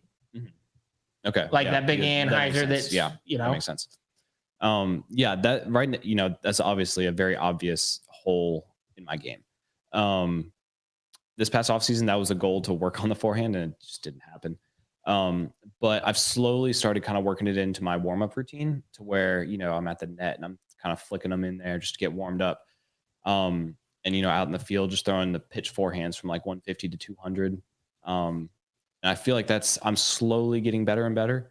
But I still don't have like that distance forehand. Yeah. You know, that 300, 350. Throw a lot of rollers.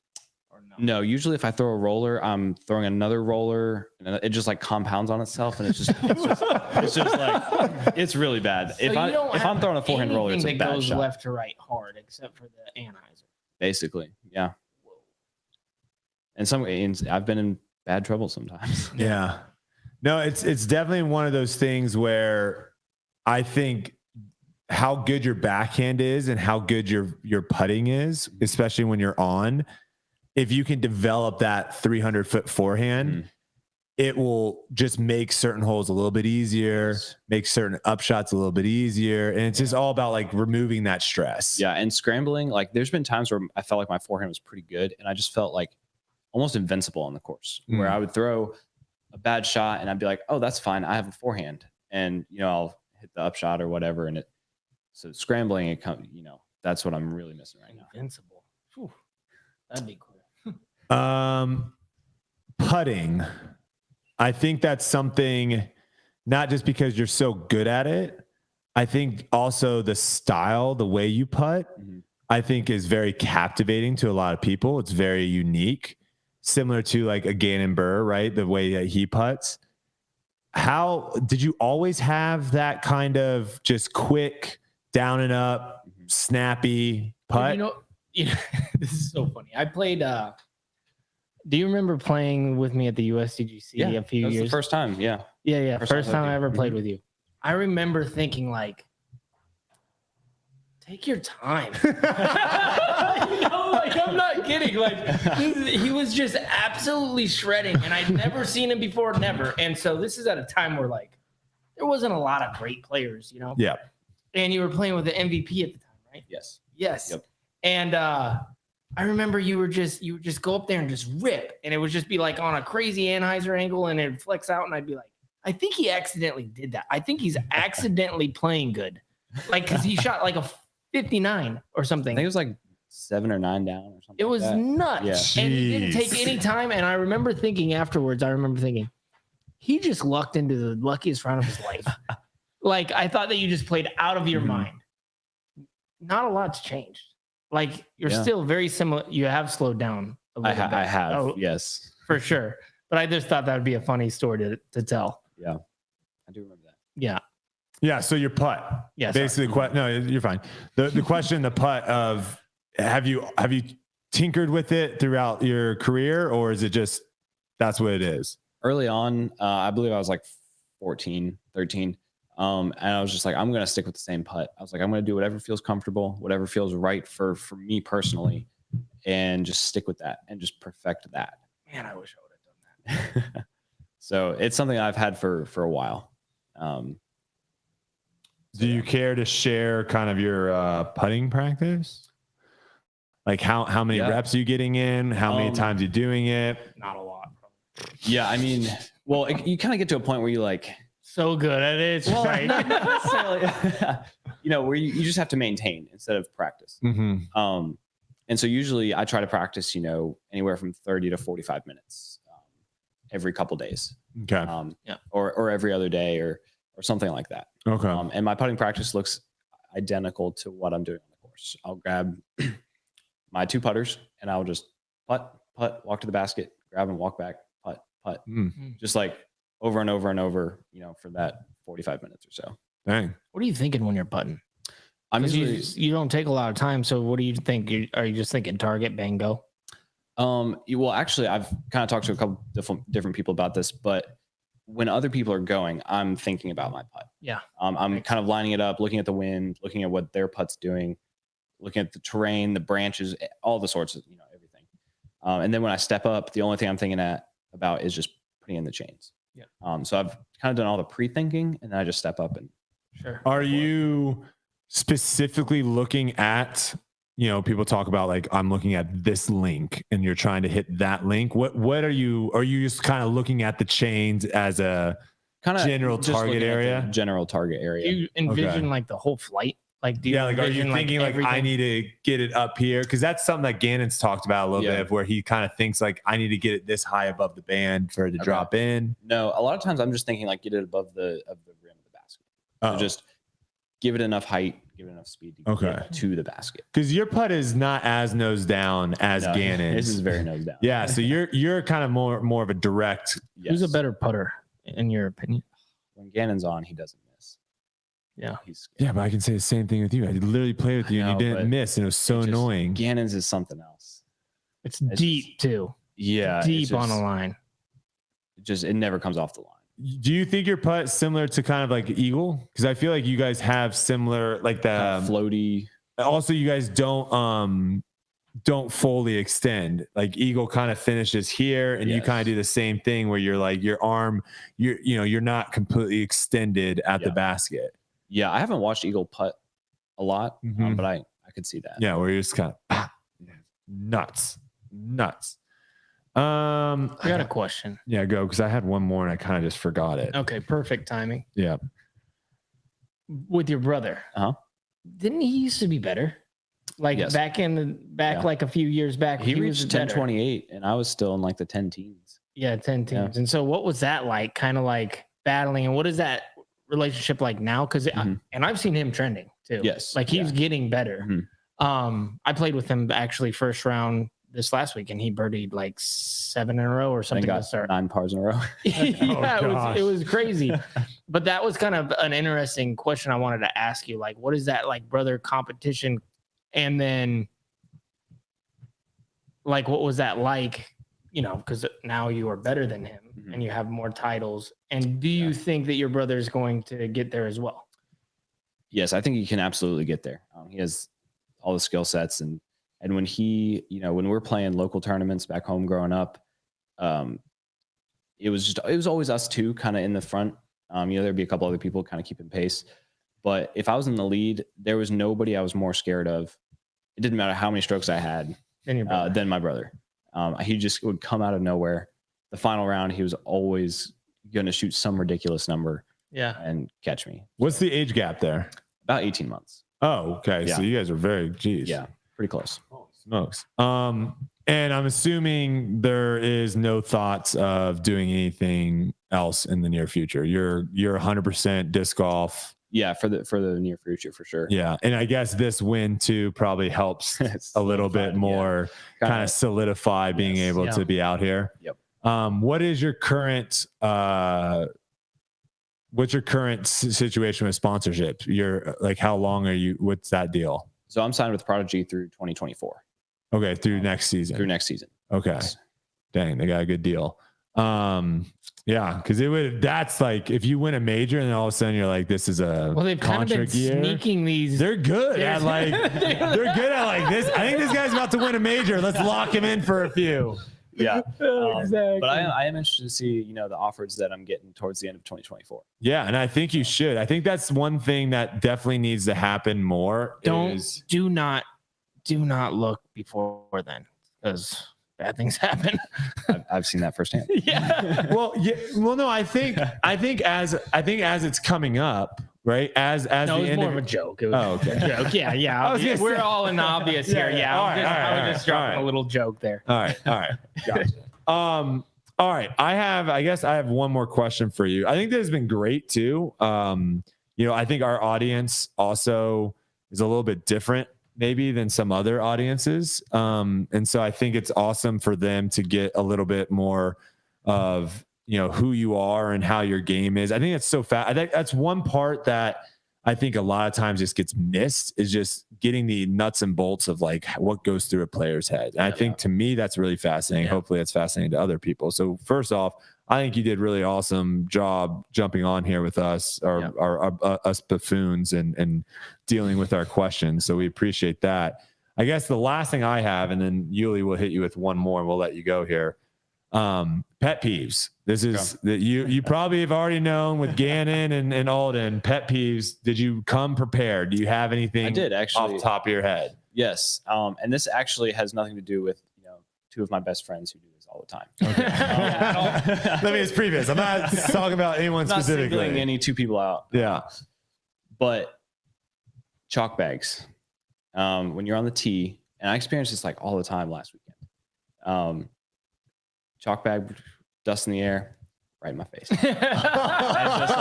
Just a big old breath of chalk. And I feel like it happens all the time. So just be mindful of where. Watch where the wind's blowing. Checking the wind, and it's like, yeah, we got a good read there, didn't we? Going that way. I definitely have done that a few times with grass, where you just like throw grass, and it's like dirt, in their face. You're just like. And chalk has a much more. It's a headwind, guys. Radius. Yeah, that's a good one. The chalk bag. I like that for sure. I don't know who you're talking about. Yeah. So like I said, I'm not singling two people out at all. Yeah, but I have no idea. Calm down with the chalk bag. Yeah.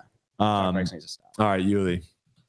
So in the game, I like to do this to where I ask our guest, out of the players that you play with, who do you look at and you are envious, or just look at them and you're like, man, that game's nice. I like that.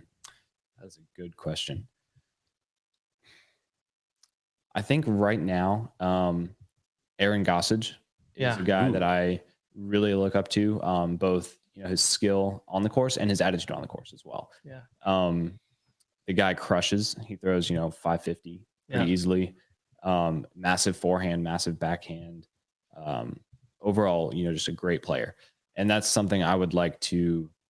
His game is just fascinating to me because it's very different than mine. But I always enjoy watching him, and we've had the privilege to play a lot. I've had a privilege of playing a lot with him this year, and every time I do, it's just fun to watch. Yeah.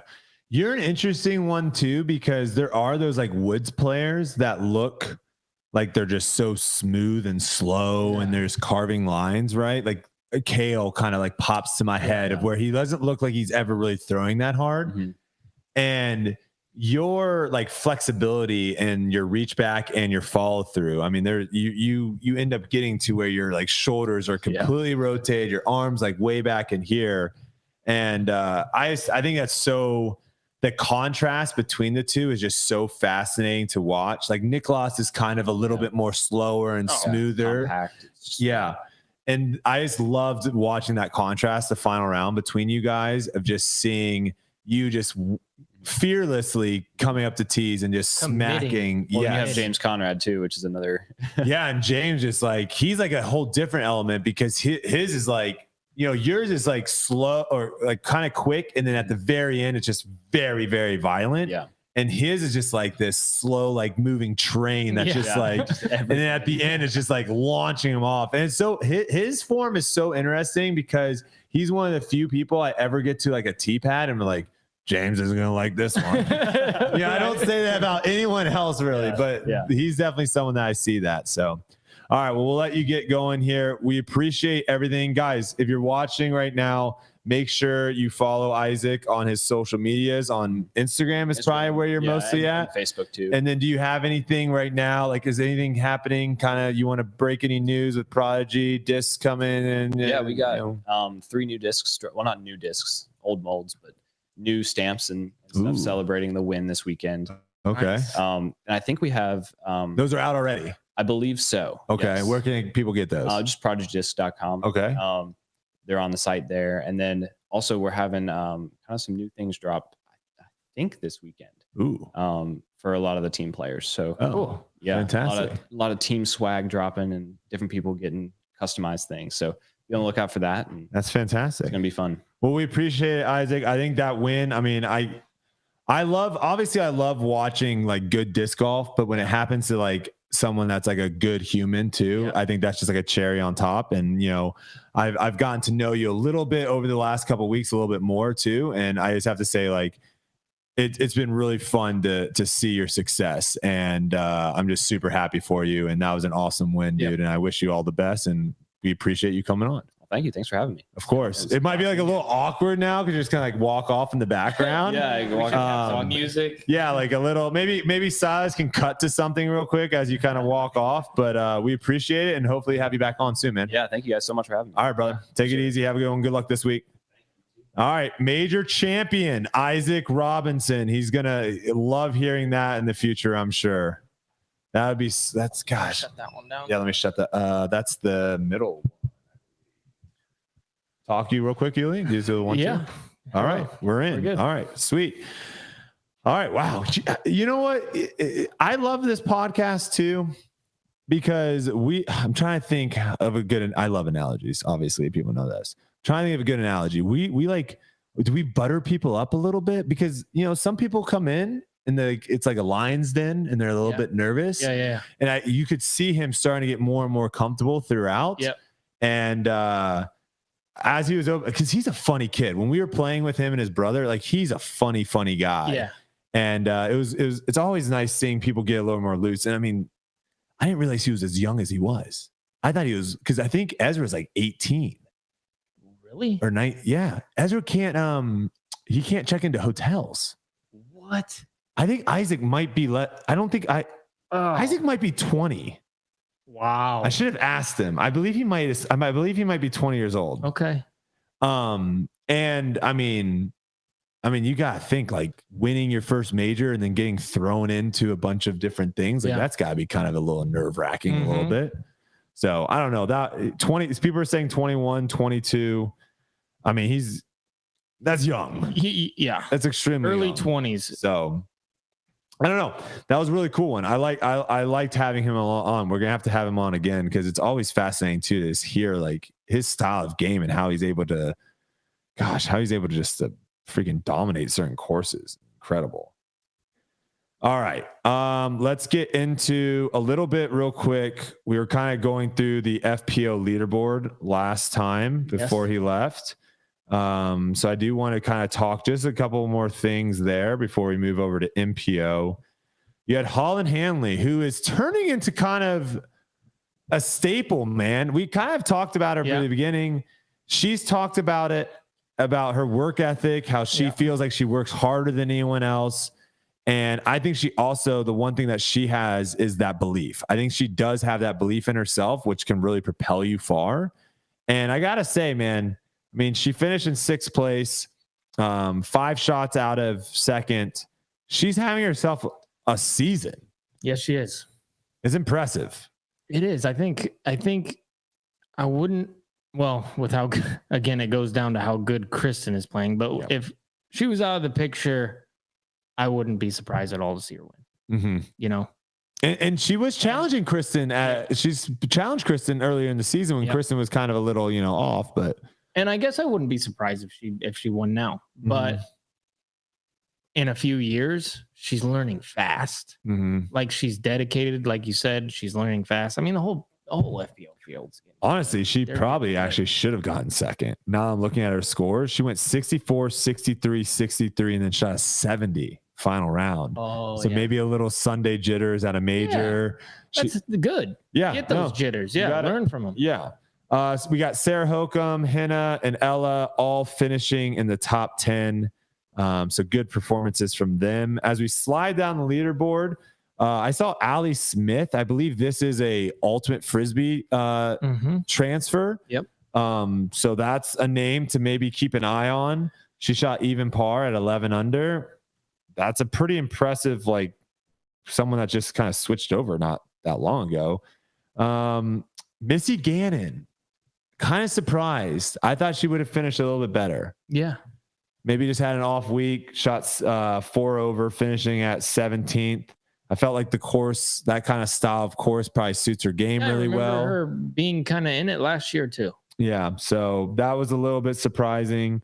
I also saw some stats. Evelina finished at 21st. I also saw some stats with regards to Evelina and Henna that their driving was, again, just insane. That they did off the tee, played really, really well. Just putting situations are, still kind of plaguing them there. And then I would say the other big notable name is obviously Paige Pierce. This is going to be now something that we need to kind of watch. She is not going to be playing this week. She mentioned, she posted, I think on Instagram or something, saying that she won't be playing Jonesboro, which is a tournament that she has really dominated in the past. It's a tournament that she likes and she plays really well. It seems like her injury might be a little bit worse than she was expecting it to be after last. Have you talked to her at all? Or I heard it was tendonitis. In her shoulder, I believe. And tendonitis is just something that it's undefeated, man. Yeah. It's a tough thing to recover from. And I wouldn't say it's a tough thing to recover from. It's a long process. Like lingering. It lingers. The only way to really fix it is to minimize your play ice, and then like Advil. Yeah. Like that's it. Don't play ice, Advil. Like don't use that limb, and then it'll subside. And then when you get back, make sure that during that time you did all the little band stretches and all those little annoying things that you got to do. Because I've had it on and off my whole career, and that's what they always tell me. Okay. Well, we wish her the best because, again, I think, there obviously are people that we're starting to see now, like a little bit of a division in the FPO side. And that's a good thing. Yeah. I like that. I like people that are rooting for Kristin. I like people that are rooting for Paige.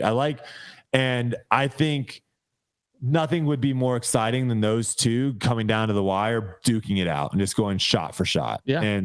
And so hopefully she can kind of get healthy and get back to that. I think a lot of people would. Well, really, we need that. We need that. We need that battle. We do, man. We need the battle. I love seeing the battles.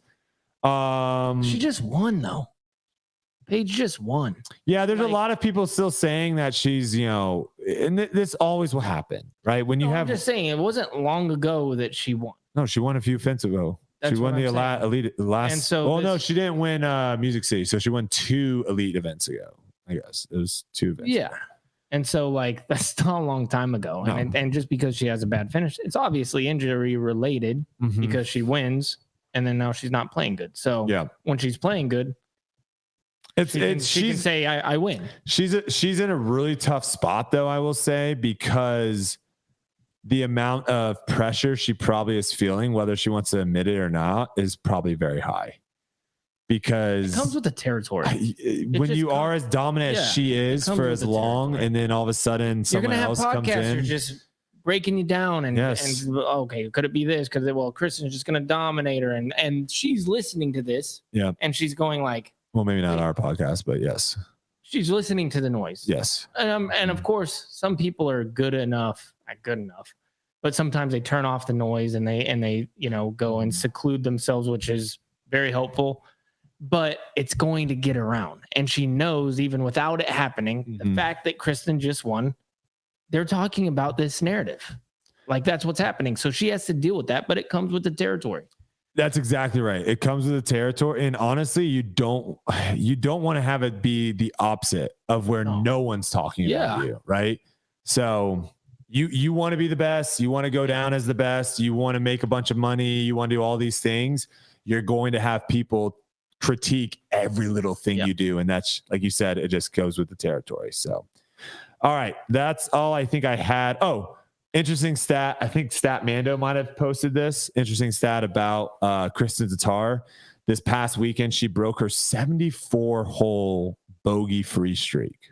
74 holes, that's ridiculous. And then also she has now won back-to-back majors by more than 8 shots.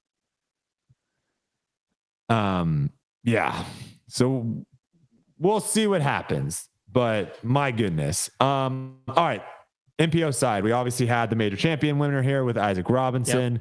Eagle.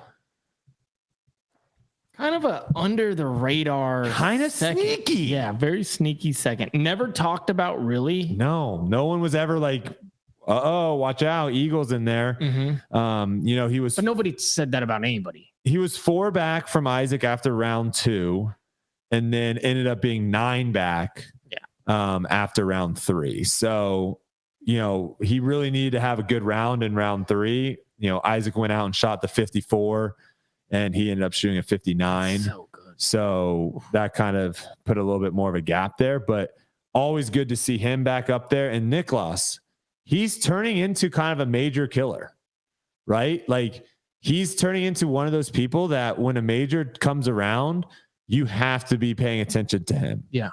And his game also, he's someone that his throwing style of where he just like sets his angle and then like is very like upright in this very interesting game. One of the smaller players on tour, but can generate a crap ton of power.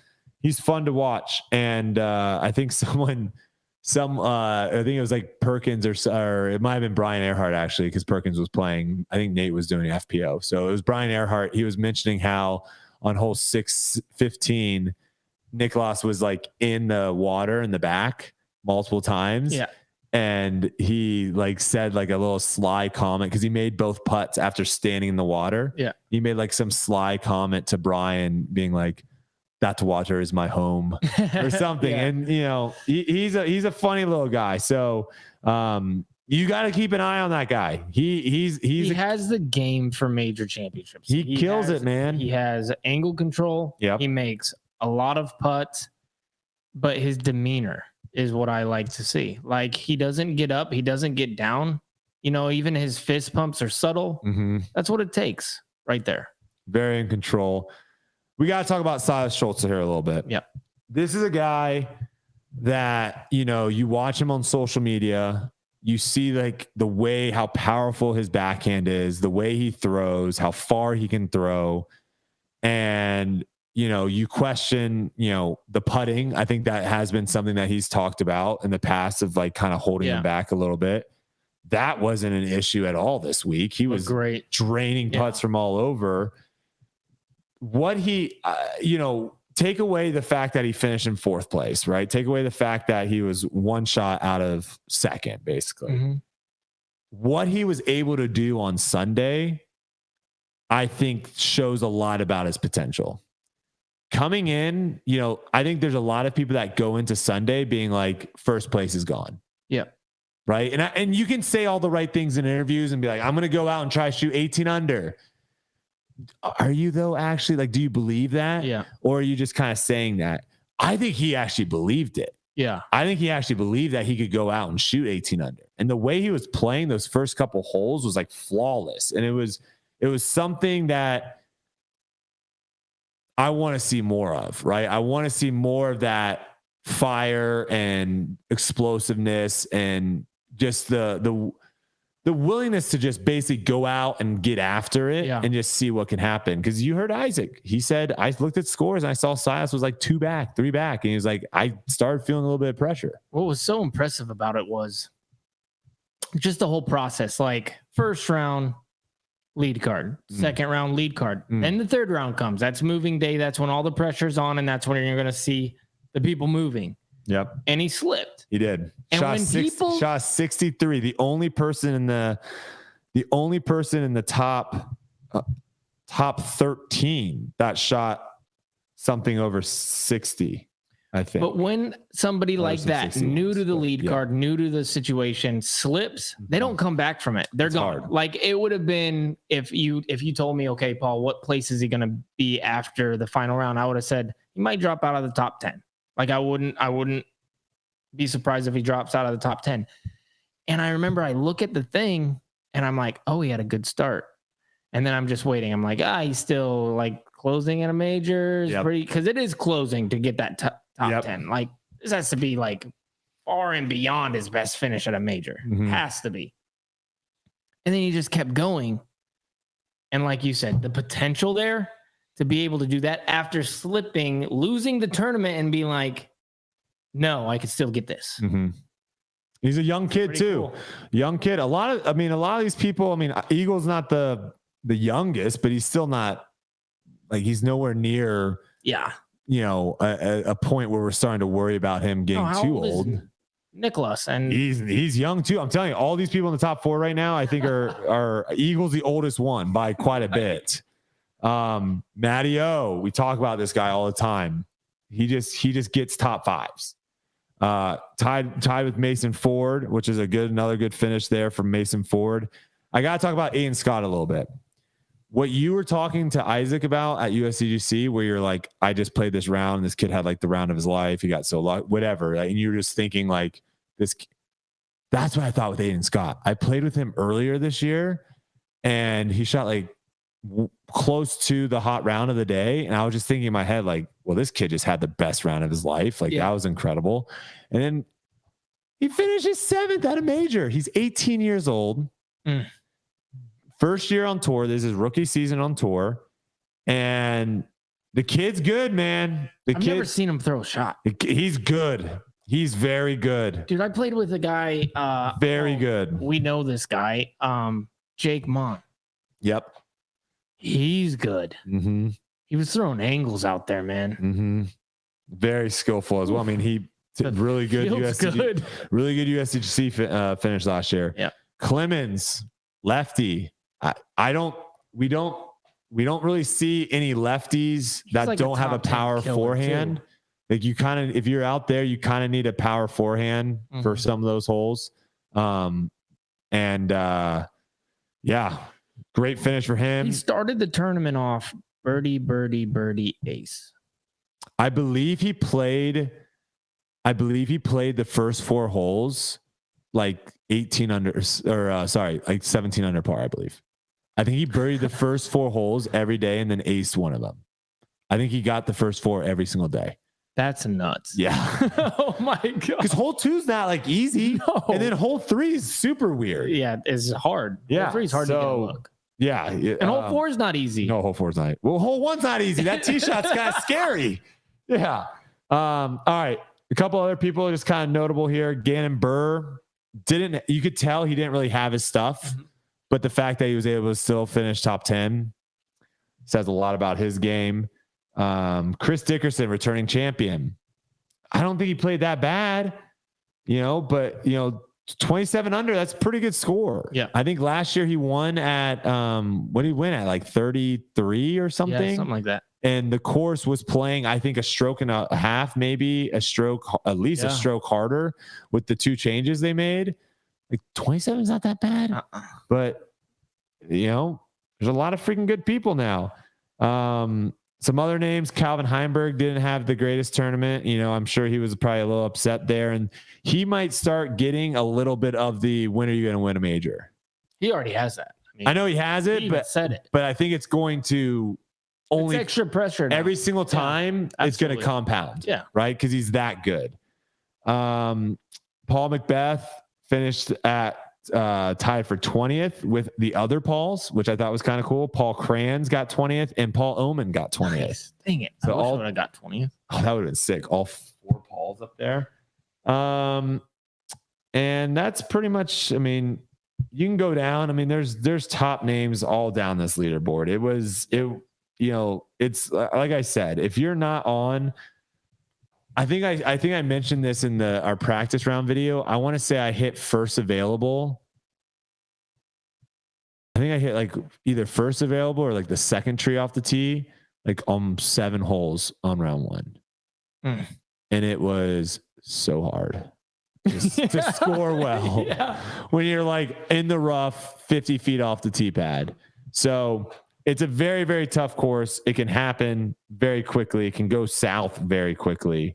But it was surprising to see like only a handful of people shot under par. It just tells you how good the field is starting to get top to bottom. Right. All right. A couple other things I want to talk about. First one being the purse. This wasn't really mentioned that much. $14K for the winner. That's pretty good.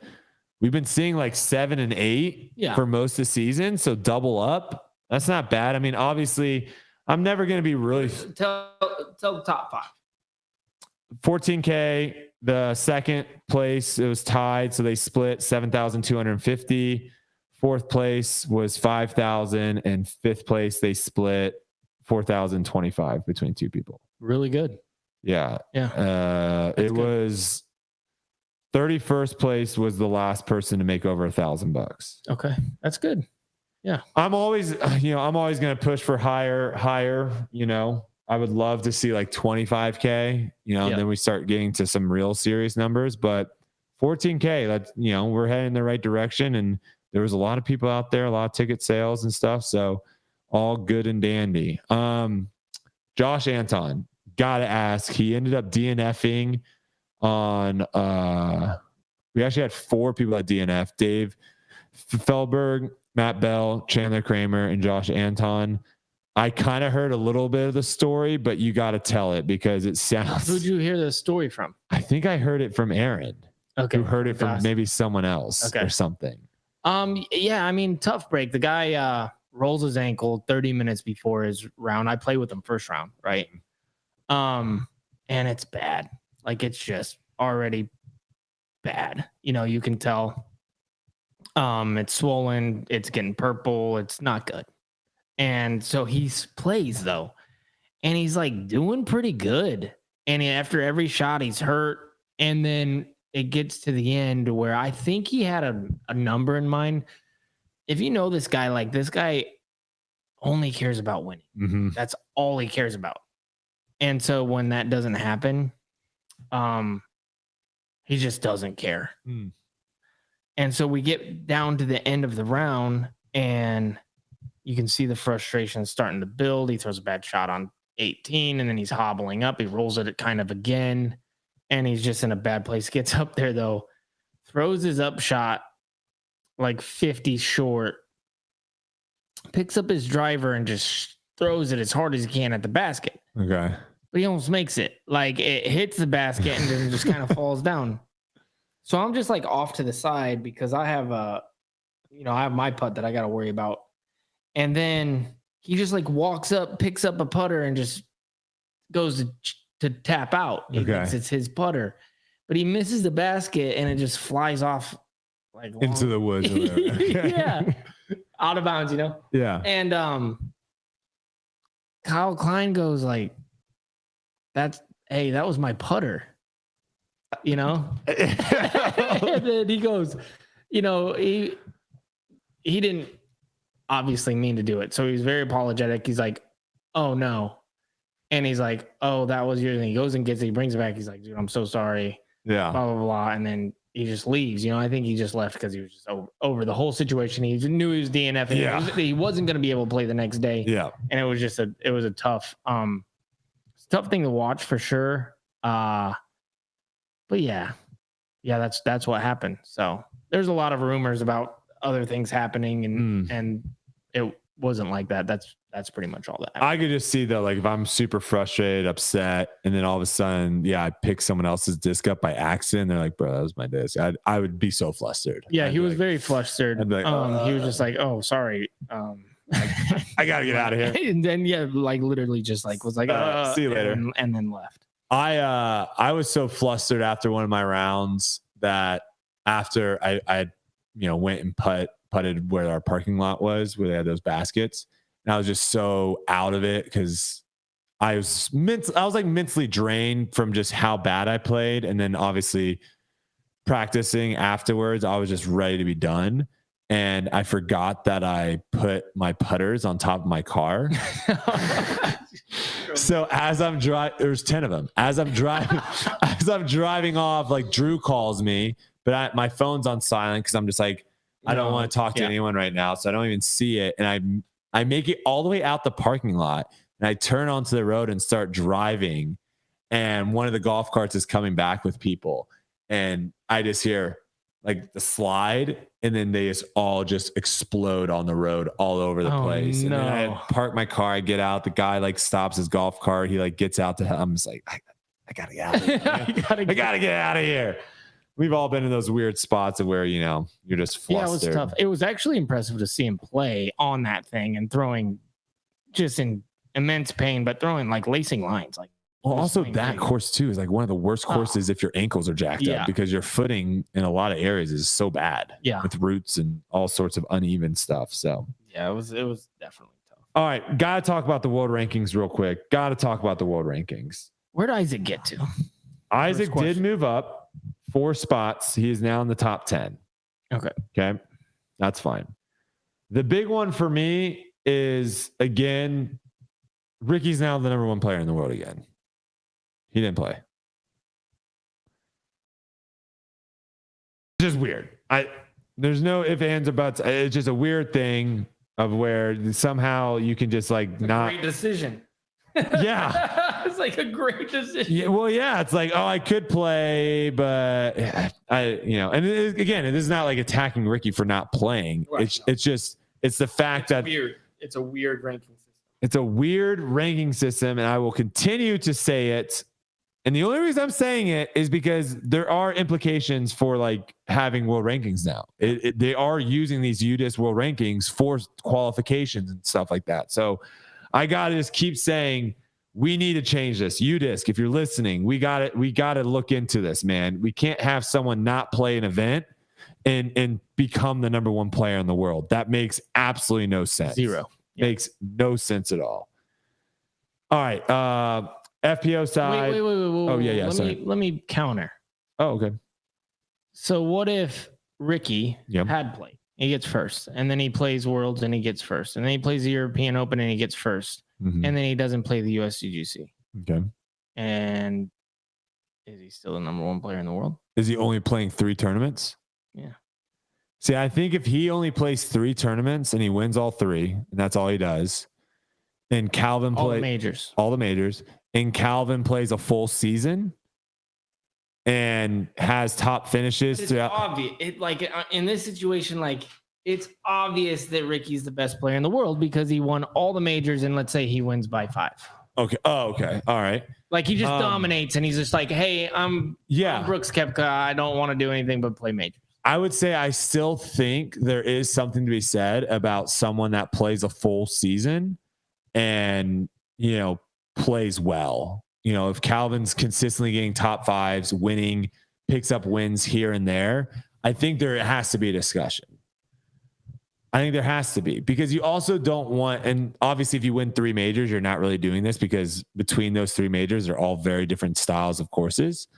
But there has to be also, we can't be punishing someone for playing a full season versus someone that's like, I'm only going to pick tournaments that I know I can play well at. I'm not going to play tournaments that I don't play well at. One, I think that diminishes the tournament, right? We want, if we're a spectator and stuff, we want as many of the top players to play at these events. Mm-hmm.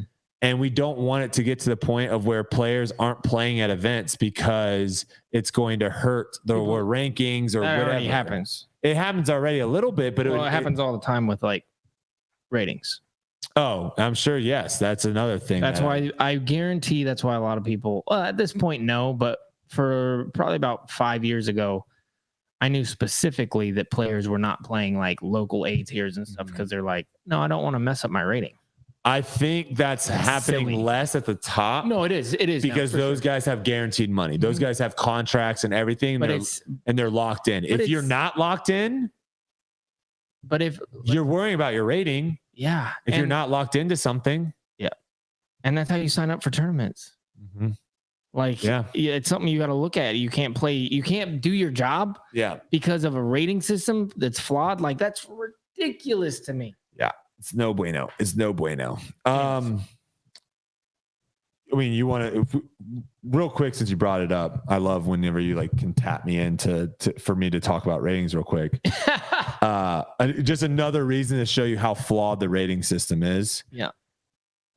The FPO layout played 3 shots easier. What do you mean? So if you shot a 50 on the FPO layout, for you to shoot that same rating, you would have to shoot a 53 on the MPO layout. Okay. I think the FPO layout played significantly easier than 3 shots. Yeah. A lot easier. I don't think I think if you shot 50, 50, 50, 50 on the FPO layout and you went to the MPO layout, I don't think you're sniffing 53. No. Ever. So that just shows you again, it doesn't. Isaac didn't even sniff it. It doesn't. 54. Well, I threw out 2 arbitrary numbers. Oh, okay. I thought you were comparing. Sorry. I don't, I did compare. Well, here, I'll give you. Yeah, I got confused with that. Sorry. I'll give you the exact numbers if you want to. Yeah. Sorry. Let me give you exact numbers just so we're there. Cause obviously I had to look this up because people were talking about how Kristin Tattar, can she be the first one to 1,000 rated? And then it was the discussion of, what does 1,000 rated mean? I saw the discussion of what would she have shot on the MPO layout. Yeah, there was that too. So Isaac, I would like to see that. Actually, I would too. I would love to see obviously we can kind of guess of what happened. So her best round was a 58, which was a 1025 rated. 58, 1025 rated. And that was, we'll just go off of day 1, I guess. Mm-hmm. So 1028 was 61. So basically 3 shots. Okay.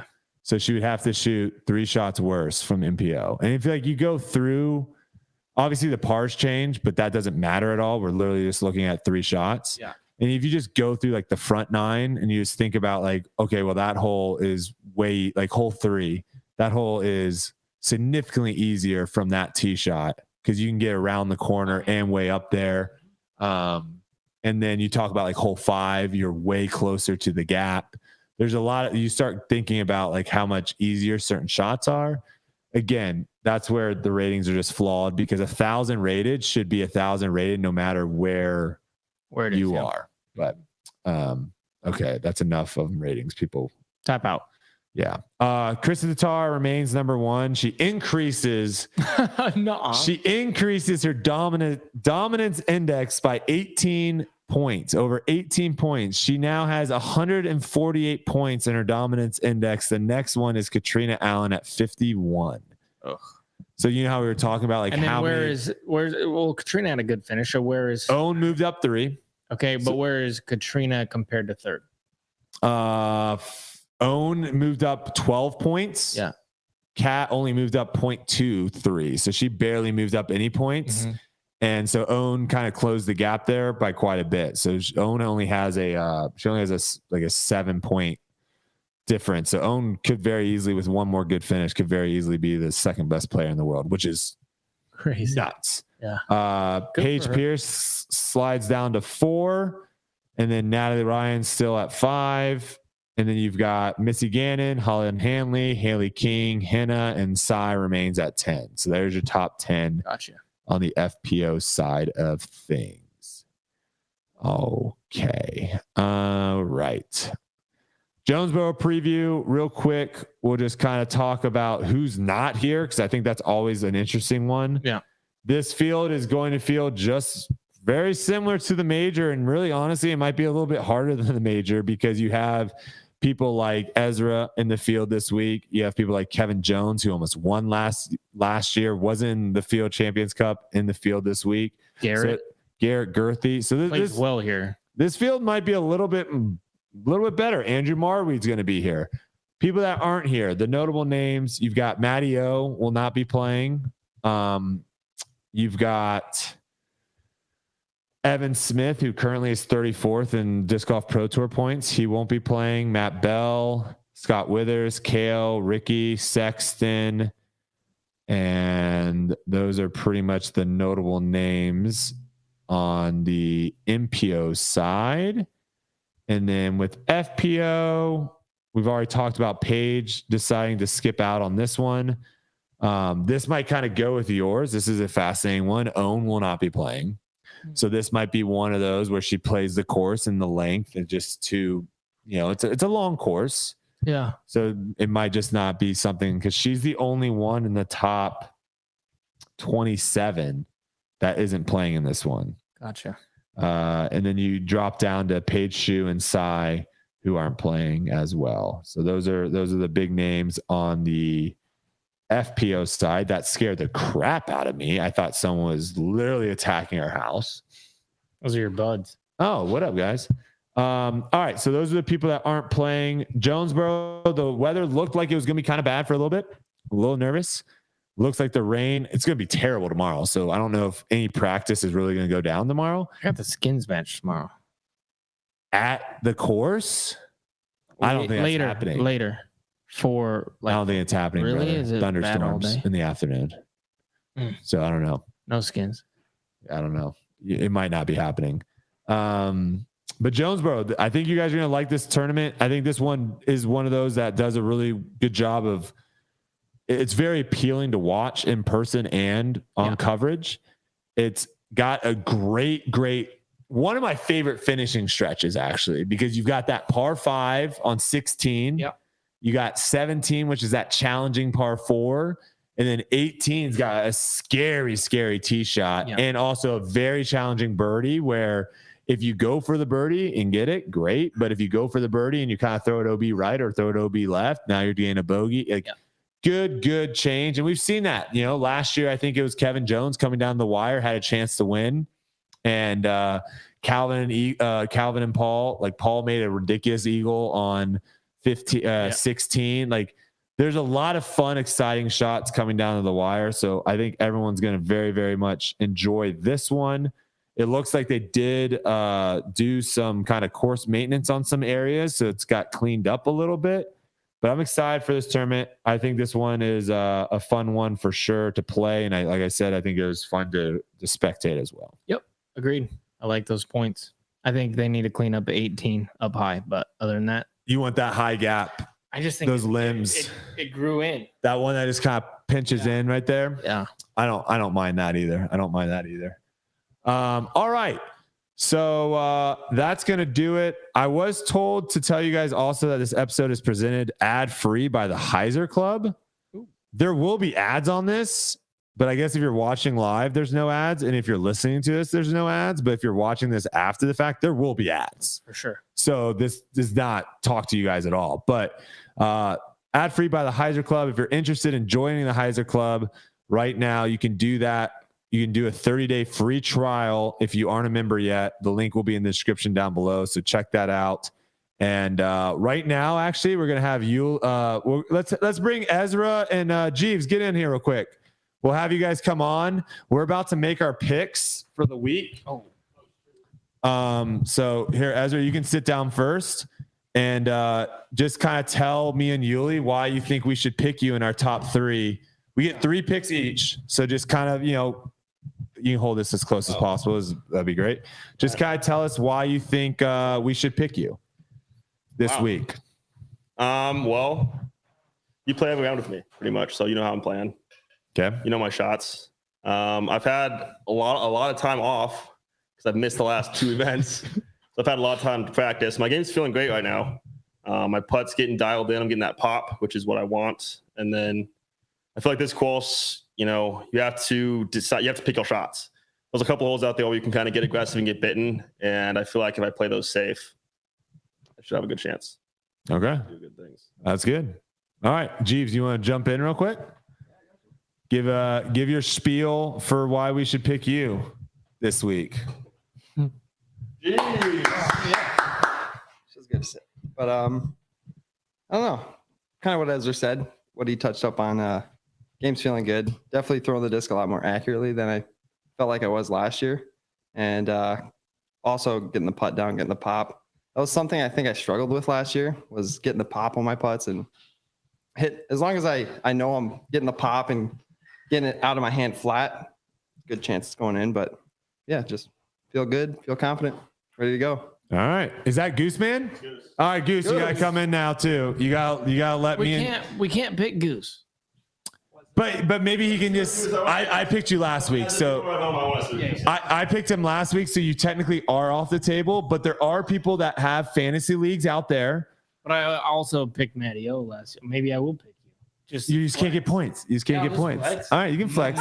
Here, hold this close to you though, so you get good audio. There you go. Gotcha. So basically, they just told us, why we should pick them as far as like this tournament, as far as doing well. So yeah. So what's your pitch? I throw frisbees far. That's a pretty good one. The interesting thing too is we asked Isaac Robinson. Yuli's favorite question is always like, who is his favorite person to play or to like watch and like see? Pick Goose. Dude, you picked Goose. Coincidence. I would pick Isaac. Isaac's my favorite player to play with too. Oh. No. Well, you didn't. No. You didn't say favorite player to play with. He didn't like playing with you. Yeah, he actually hates playing with you. He just said he likes watching you play. Yeah, he likes your game. Yeah, he doesn't actually. He doesn't actually like spending time with you. All right. Is it my pick? Yeah, I think it's your pick first. We're almost done here, boys. So you can get the table back and stuff. Sorry about that. I'm gonna pick Barilla. All right. Gossage goes with AB. I haven't picked him all year. But this is a big course. It's wide, kind of open. Ooh, I'm going Eagle. Oh. Ooh, the bird. Nobody picked him last week? Nope. And then you just picked AB. I get the next pick too. Did anyone pick Calvin last week? Returning champ? I think you. Oh, I did pick Calvin last week. Dang, he's off the board. Gimme. Give me more. Give me more. You know how I'm gonna go? Tell me. I'm going Hammies. Ham bones. I don't think we've picked him this year. I'm going Hammies. Okay. I've seen him practice a lot of putting, so I'm with you on that. Give me Hammies. I have to pick Paul. We haven't picked him yet. No, I picked him and he got me 0 points. Okay, I'm doing it. Yeah, 20th, dude, he's got to be fired up. You can't let a 20th finish at a major like just go washing down the. Give me Cole Redallen. Oh wait, I didn't say anything. You get your third pick. I'm going. I didn't say anything. Yeah. All right. Don't you dare pick him. Don't you dare pick him. All right, I got a. Don't you dare pick him. I got pick Ezra. Second at a. This is who I'm picking. You pick second Ezra. at Las Vegas. Me, Uli, I might fight you. You can pick Ezra. 77. What about this 72nd place finish at Waco? What We're at Jonesboro. Great, dude. Look at that pick. We're at If I Jonesboro. picked you at Music City Open, you would have given me a goose egg. Oh, really? No offense. No offense, goose. I'm gonna go with it. Who you going? Ez. You are picking Ez. I'm picking Ez. Okay, I'm taking Cole Redallen, and that is our pick. Jeeves, you did not sell me. I don't have a gun to his head. He's huge. He just said he would beat me up. We'll see how it works out. I like where I stand right now. I've got a good lead on you. I think it's going to extend throughout this week, which I'm excited about. And we'll go from there. Winner. Not you. We've been pretty good. We've been pretty good in picking the winners. So You have been. I haven't picked any winners. I've picked 3. I missed when I say we. I'm including you into that. So Yeah, we were good. all right. Well, there you have it. Big week, Jonesboro. Then we're gonna have an off week, which I don't know what we're gonna do for the podcast. We'll figure something out. Oh, you know what we should do? That's when we should have Ricky on. Yeah. So after this, so next week, the off week next week, we'll try to get Ricky on. I want to get like a full sit down, see what's been going on, what's happening there. I think that would be good. And then we move West Coast. Are we moving the day?